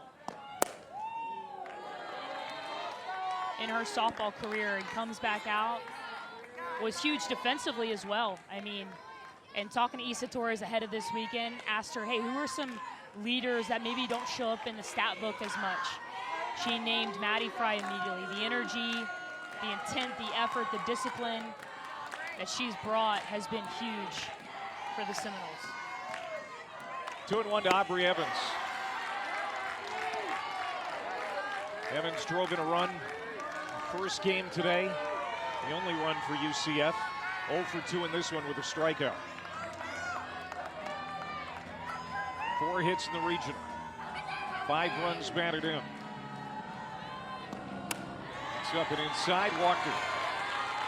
1 out base runner. UCF probably not feeling like they have enough breathing room yet. They would love to tack on 1 or 2 more. You're exactly right. I think they'd like to tack on about, let's think, they're up to 6 more, 8 runs after 5. That's how the only way they'd feel comfortable with Florida State's offense and what they're able to do.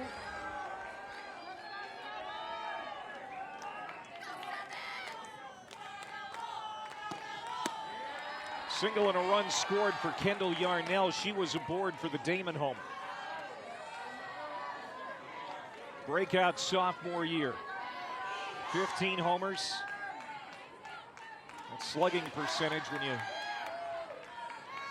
add it all up, it's around 785. That would be 3rd best in a season in program history if the season ended right now, and they're hoping it doesn't.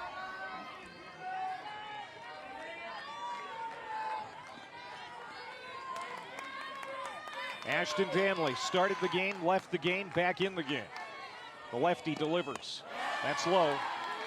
2-1.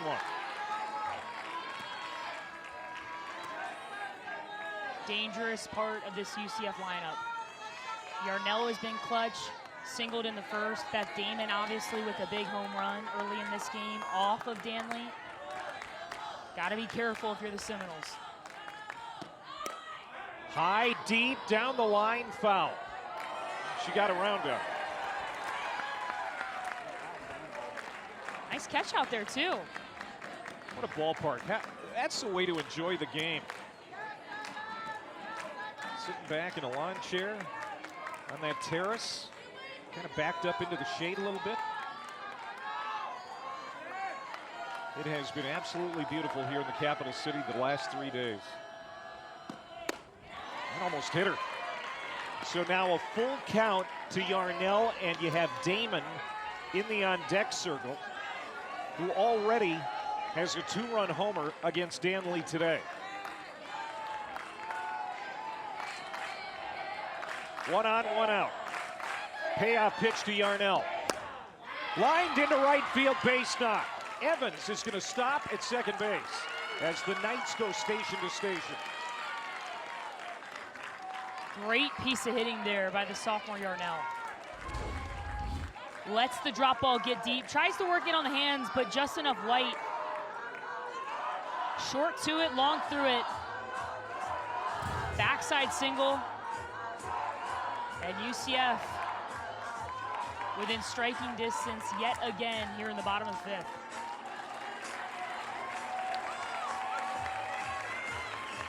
Bonnie Alameda is going to bring in Jazzy Francic.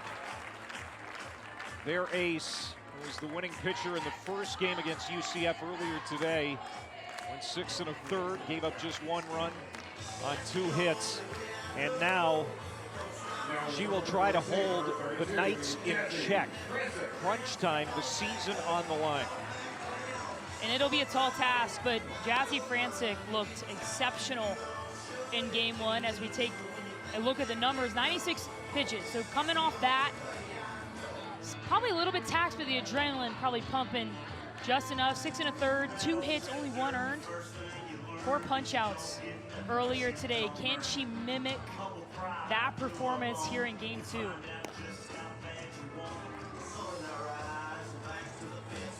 We're going to crown a champion here in Tallahassee and send one of these teams to the Super Regional round. Handful of teams have already punched tickets to next weekend's activities. And no shock, many SEC teams, in fact, all of these are SEC teams, all 6, Florida, Georgia, Texas, the #1 overall seed, Alabama, Arkansas, and LSU, all headed to the Supers, which start on Thursday.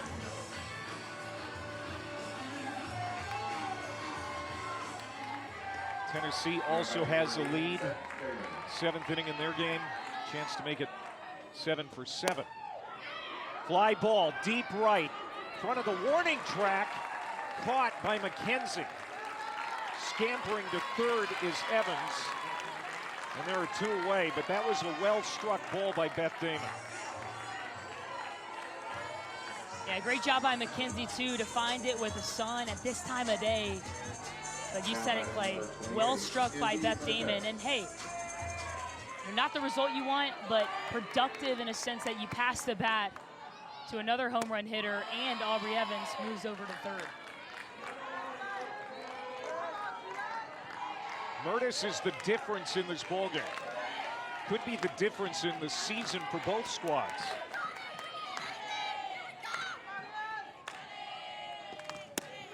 She had a 2-run homer in the 4th. And it was a 2-run line drive off an off-speed that hung up.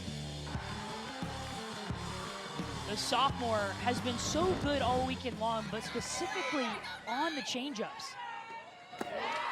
Jazzy Francic mixes speeds a ton, and what makes Murtis so good is her ability to stay middle. If she gets beat timing-wise, she kills time with the legs and still gets the barrel turn with great bat speed leading to that power, which we saw in the 4th.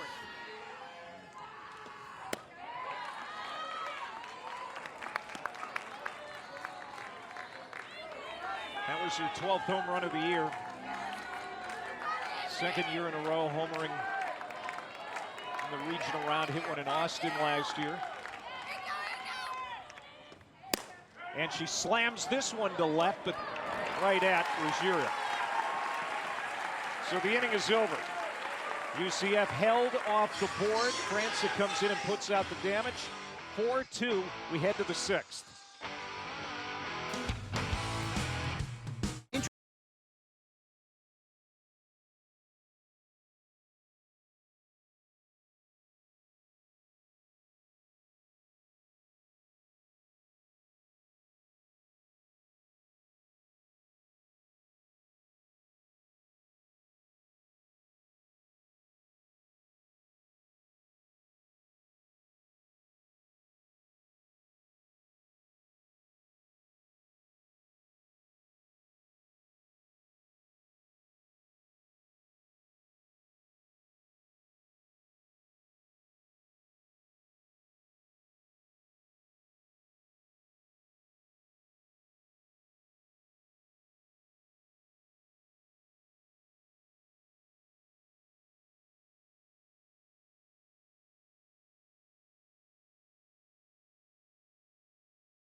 Back in Tallahassee at the NCAA Softball Regionals presented by Capital One. I'm Clay Matvick alongside Rain Wilson. Another reminder of what's at stake here. The winner of this one moves on to the Super Regional round. UCLA in the driver's seat, needing to be beaten twice by South Carolina to not advance. And UCLA, with the offense they have, they're in pretty good shape. So it's likely the winner here would go on to LA next weekend. It's go time for FSU, down 2 in the 6th.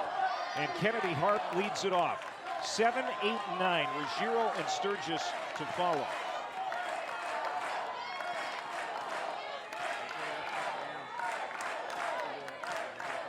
This crowd's getting antsy. They want a spark. Strike. Now remember, Torrey Payne started the game. Was relieved by Elkins. Reagan Vokoun pitched briefly. And now back in there. She has gone 4 innings total, but has allowed just 1 run. One of the 2 runs given up. And she has been efficient. She's been effective. And she's kept this team off balance. And you look at the volume of work over the season for Torrey Payne. The numbers don't jump off the page in terms of the workload. A lot this weekend we've seen 100+ innings pitched. Torrey Payne came into the day with 32.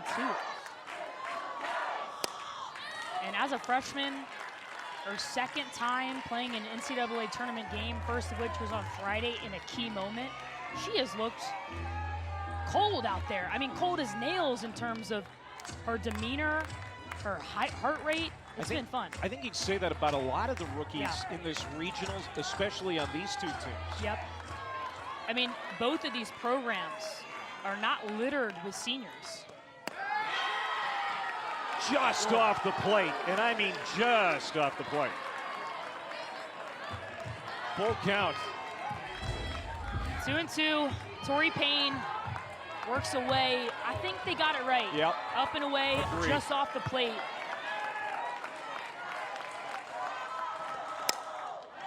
High, medium deep. Calvez shielding the sun with that glove and makes what should be a routine play, but it's not a routine play for the first out of the 6th. It's huge. Just why you practice this. Glove up, block the sun, find the ball, create an angle that allows you to see that ball come out of the sun. Once it's in there, obviously you can't differentiate the softball from the impenetrable lights in the sky, but great job by Calvez to see it come out. That is a huge out in this game.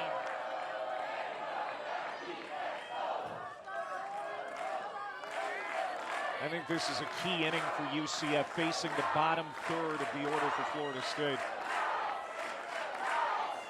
Ruggiero's been quiet, not just today, but all tournament long. He's going to try and turn it around. Redshirt freshman from West Palm Beach.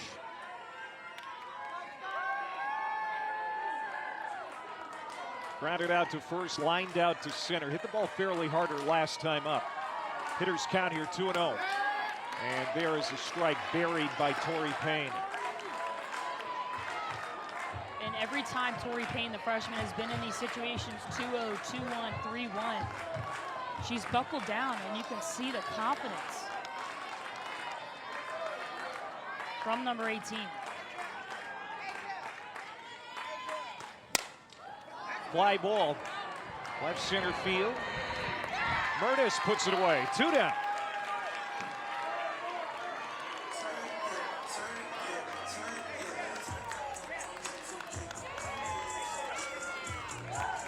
And I go back to that inning where Sturgis was hung up in the 4th, and UCF had a rundown opportunity to get out of it. Instead, Sturgis gets back to the bag, and it was chaotic.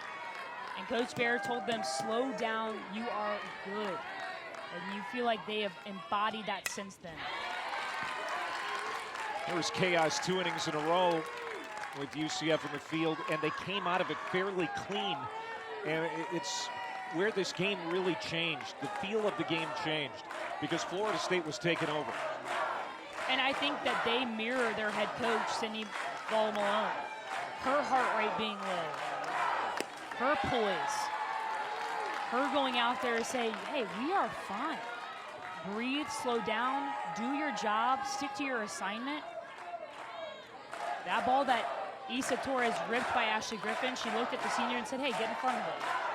Hasn't stopped coaching, but has kept the same calm demeanor. And the Knights are playing like it. Nice backhanded grab by Griffin at first base. Sturgis is the third out. Halfway through the sixth. 4-2 Knights.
The NCAA Softball Regionals are presented by Capital One. What's in your wallet?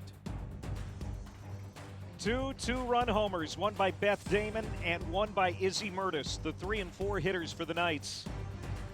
That has accounted for the offense in this 7th game of the regional, the deciding game. Is this the game where the Knights finally break the hex that this place has on them? And this team has on them.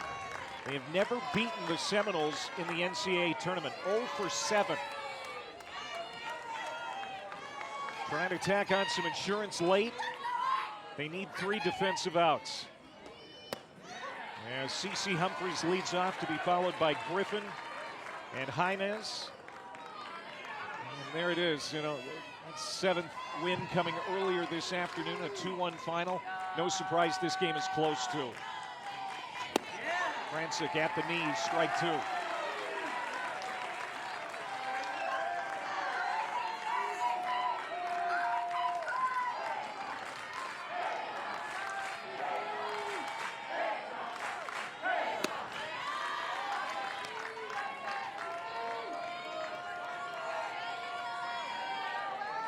CeCe Humphreys drove in the game and series clinching run at Oklahoma State back in March.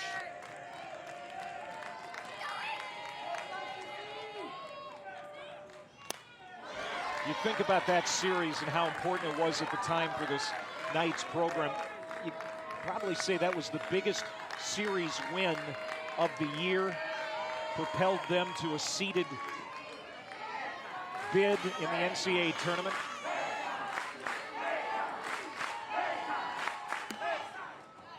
Well, floater and caught in the air by Sturgis for the first out.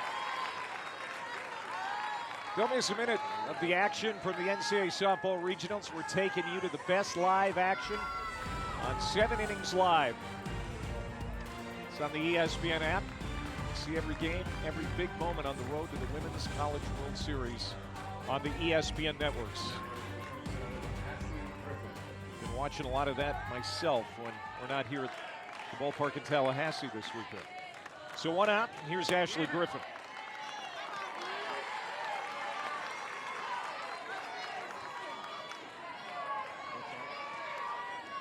Griffin a single in 2 trips.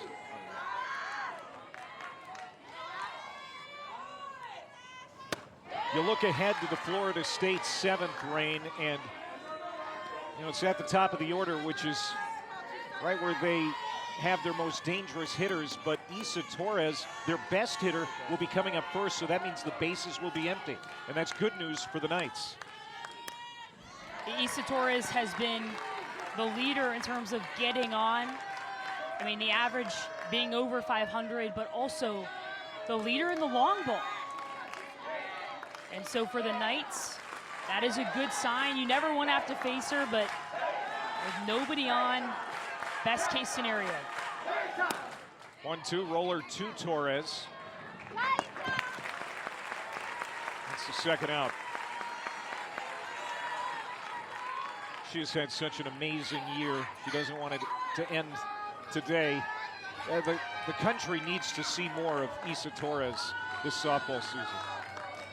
Yeah, this softball season for sure has been historic, obviously, with the 16 for 16 in a row. I mean, there are 8 people out there. I mean, we'll conclude the catcher. 9 people on the field actively trying to catch the ball. And so for Isa Torres to find holes, to execute, to shore up, to get better year over year has been incredible. She had a 7 for 7 run in this weekend.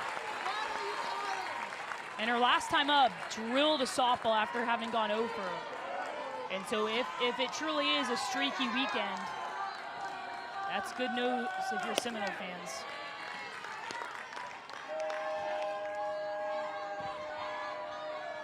Torres will lead it off, followed by Beecham and Danley.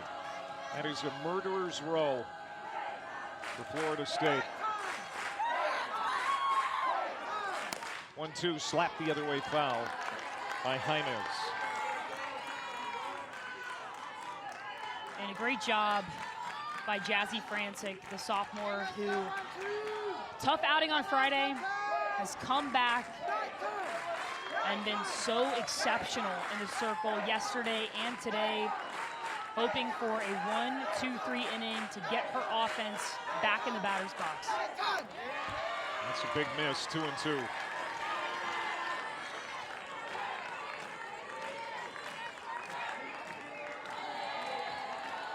Breeze has picked up a little bit. That flag blowing straight out most of the time now. And so we'll see if that continues to maybe come into play the rest of this game.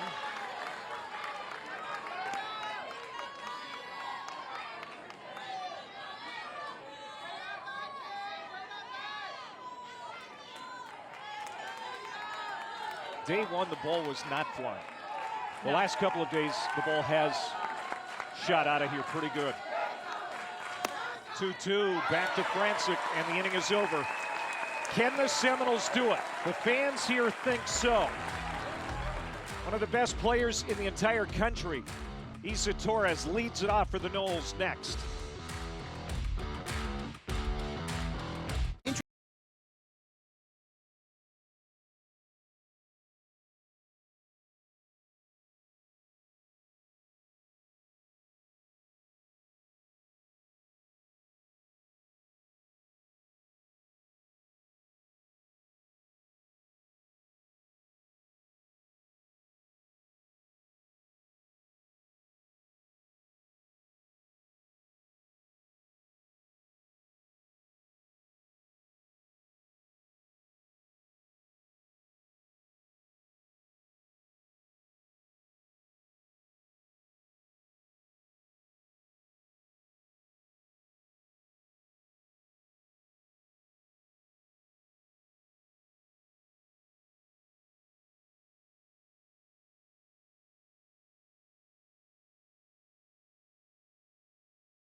The number 9 national seed, Florida State.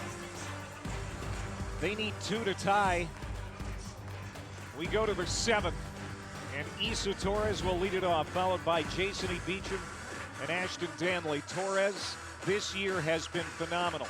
8 hits in the regional, 4 extra base hits. Can she get on and set the table? That is the question. And you look at the career of Issa Torres in her junior campaign, she's gotten better year over year. And it's been her ability to adjust, to attack her own weaknesses, such that she does not have any. The biggest at-bat of the season thus far.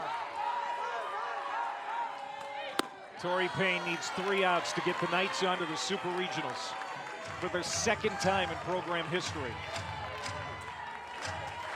Under the career advancement, she just exploded this year, Issa Torres.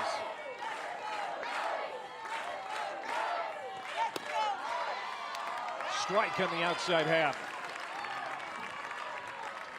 The pitching has been so good for the Knights this regional. They've given up only 6 runs. 1 to Jack State, 1 to Stetson,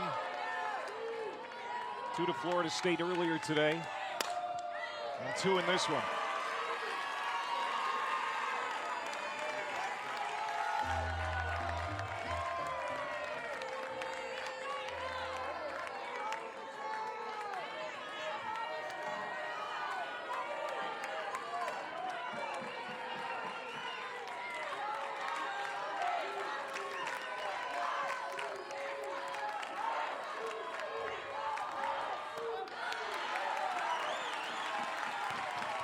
Two and 2 to Torres. The first Seminole to win both ACC Player of the Year and Defensive Player of the Year in the same season since Jessie Warren in 2017. Crowd is behind her. Good discipline, full count. And this is what she does. She works counts, she battles, she hunts pitches, and she forces the pitcher to come at her. Tori Payne, the freshman, has been nearly lights out. Can she do it again against one of the best hitters in the country?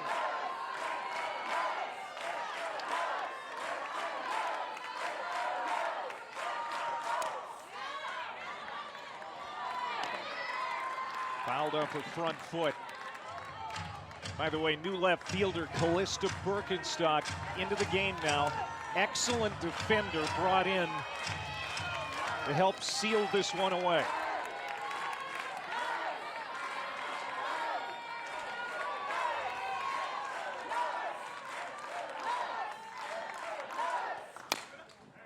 Ground ball to first. Griffin didn't even have to move. Big out for Payne, one away. Huge. When Issa Torres has started an inning with that free pass, it feels like that has been the match that has lit the fire for Florida State. But for Seminoles fans, another woman who has lit a ton of matches to fire this offense up is Jason E. Beecham. She's 2 for 2 in this game, a double, a single, a run scored. She's also walked.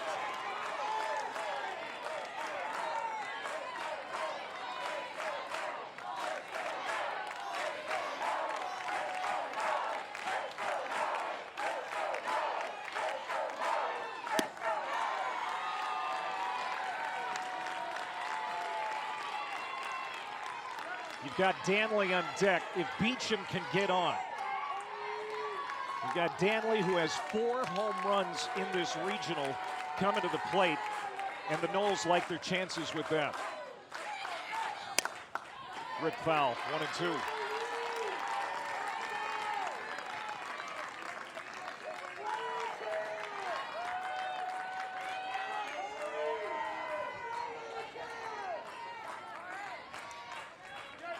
Beecham has been on 5 straight at-bats. They desperately need her aboard here.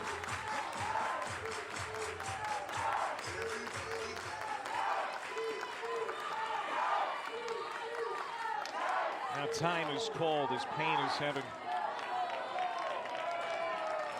some issues getting the signals right. Can't make a mistake now.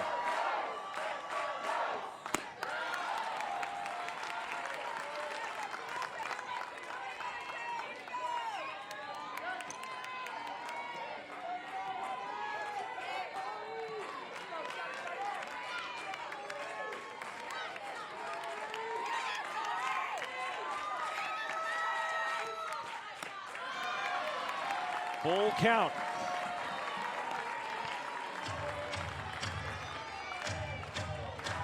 Danley hits next. It would be right on left. And Danley would represent the tying run if Beecham can reach.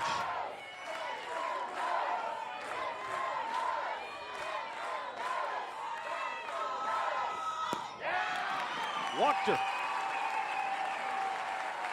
And here comes do-it-all Danley. And what an at-bat by Jason Beecham to set the table for Ashton Danley, who we know has some serious pop. As it looks like they're gonna run for Beecham. Looks like Angelique Bueno is gonna jog out to first base to get some speed on the base paths, but we talked about it all weekend long. When there are outs left, there is life left. You can never count this Florida State team out.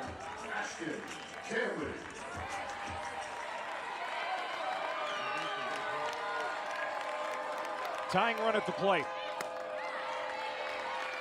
Danley walked in the first, walked in the third, flew out in the fourth.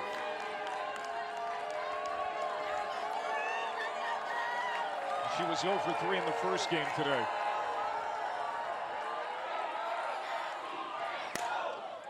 Down the line, Birkenstock with a great catch. And that's why she's in the game. 2 away.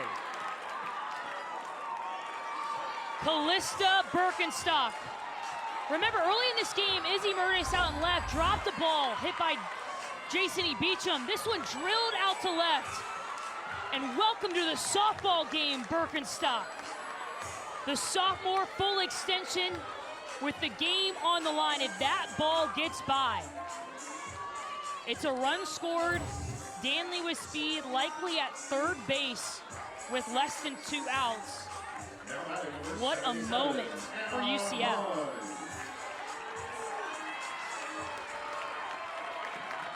And now Anna Hind would love to atone for a mistake earlier in this game. Remember, back in the 3rd inning, she was at second base, bases loaded. There was a base hit up the middle, but a play reviewed, and it was shown that she left early. And the lead that Florida State thought they had was erased. Wouldn't it be something if she can atone for it right now, tie this game with one big swing? Yeah, what a moment for Hind. And no matter what happens here, what that young woman has done for this team this year and the rest of the freshmen, what they've been able to do with their maturity, their discipline, that mistake does not define Anna Hind in the year she's had. I'm sure she'll learn from it, but that's why this game is so beautiful, is because you can make a mistake and you can feel like the world is crashing down, but then this game gives you another opportunity. Hind has been one of the best hitters for this offense all weekend long. Can she do it again? 2-0, ground ball to short. Evans boots it. And Florida State now has the tying run at first base. And the go-ahead run would come to the plate here in Haley Griggs. And it will be Griggs to hit.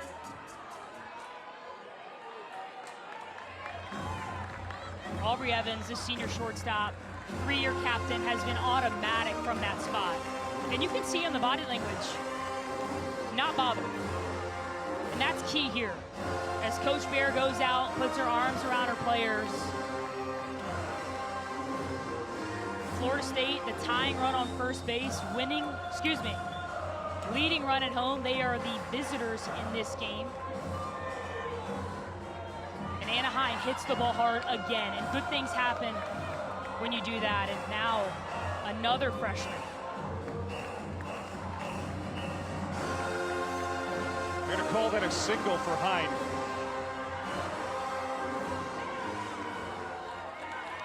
And here comes Griggs. Anything to the gap ties him. And it's an interesting situation. They cannot run for Hind because they have put her back into the game for Maddie Fry. So Maddie Fry is burned. So Hind has to run at first base. Ball on her strike. And certainly key here is to leave on time, if not a little bit late, to avoid what we saw in the third inning.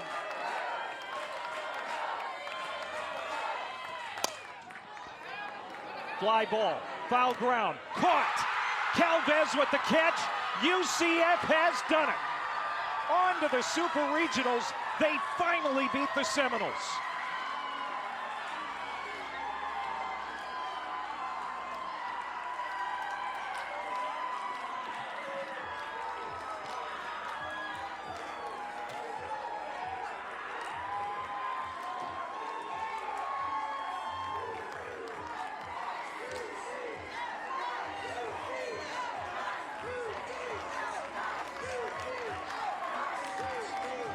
It was the Knights weekend.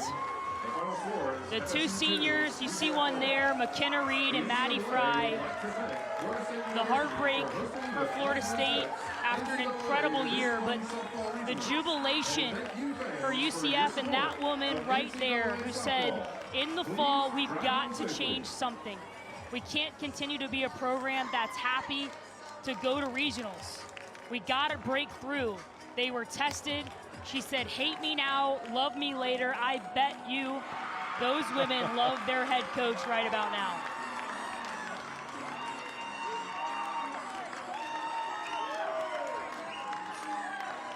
Well, they have played with a chip on their shoulder all season long.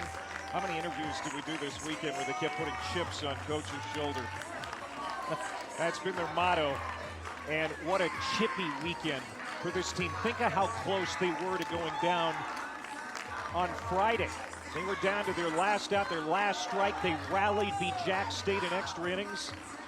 Came into this day needing just one win and then get beat in the first game against the Seminoles. Their 7th straight loss in the national tournament to Florida State, but they finally get off the schneid in this one. 4-2 the final. And they're on to the Super Regional round. And this is how they did it. 2 big home runs. One in the first inning from Beth Damon, their star catcher. Yarnell with a base hit in front of her.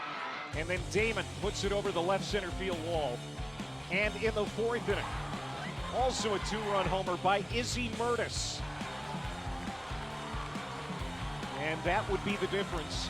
4-2 the final. The Knights will play in the Super Regional round for just the 2nd time in the program's history. And you would think that they're headed to take on the UCLA Bruins. You never know. UCLA hosting out there, 2-0 in their regional, taking on South Carolina. Remarkable.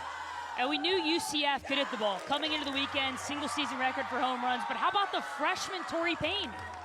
6 innings, got the win, stepped up for this team when they needed her. Down to their last strike on Friday, and now regional champs either heading to UCLA or however the bracket shakes out. I don't think they're worried. And how about that woman right there, Aubrey Evans, the 3-year captain, the leader. What a year. That's a year that Aubrey is not soon to forget. I mean, going to the Super Regional round in her senior year, and then she's going to get married this fall.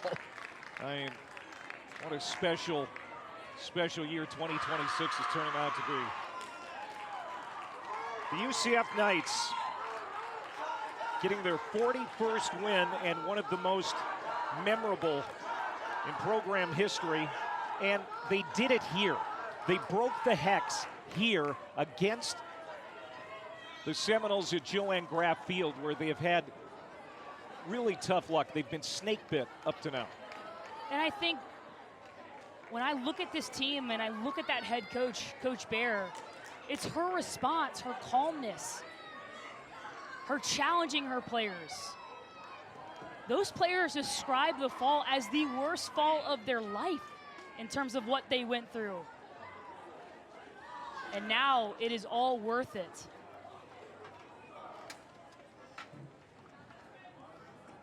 Aubrey Evans joining us now from in front of the UCF dugout. Congratulations on what has to be a wonderful moment for you and your teammates as you're headed to the Super Regionals. And you did it here in Tallahassee, a place where the Knights' season has ended so many times.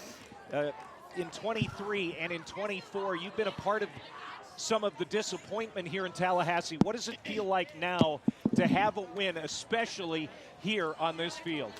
I'm just so blessed. I want to give all the credit to my Lord and Savior.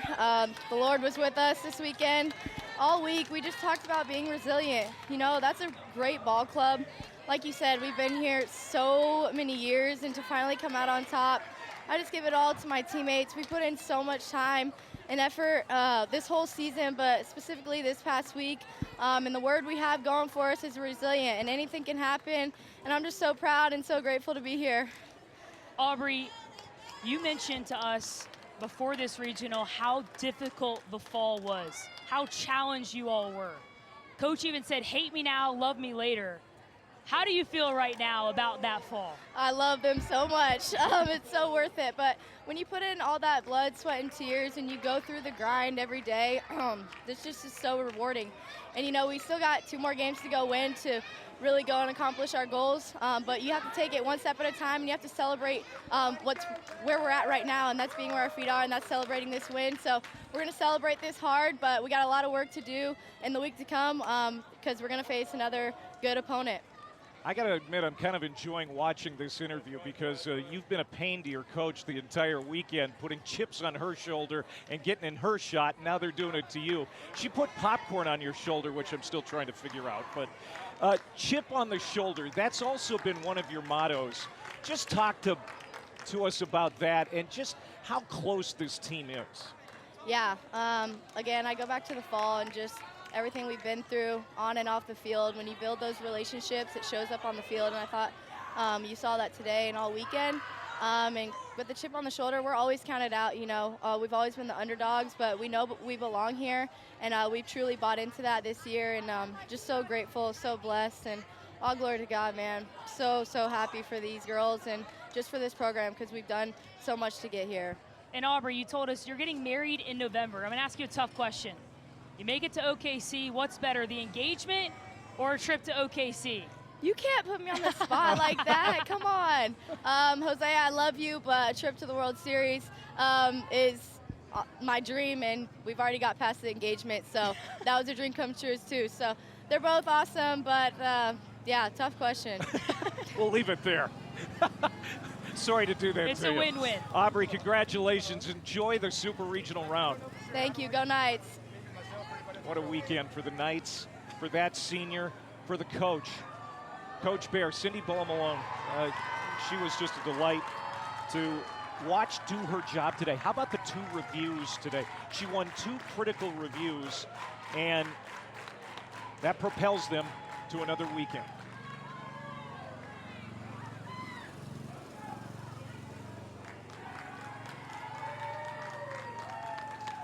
What a weekend it's been here in Tallahassee, Florida. Florida State with a great season again, but it ends not the way they had hoped. It is the Knights finally getting past the Seminoles. Rain Wilson, it was a pleasure watching these games with you, working with you and our entire crew. It was so much fun. For Rain and her entire crew, I'm Clay Matvick. 4-2 the final. UCF is moving on.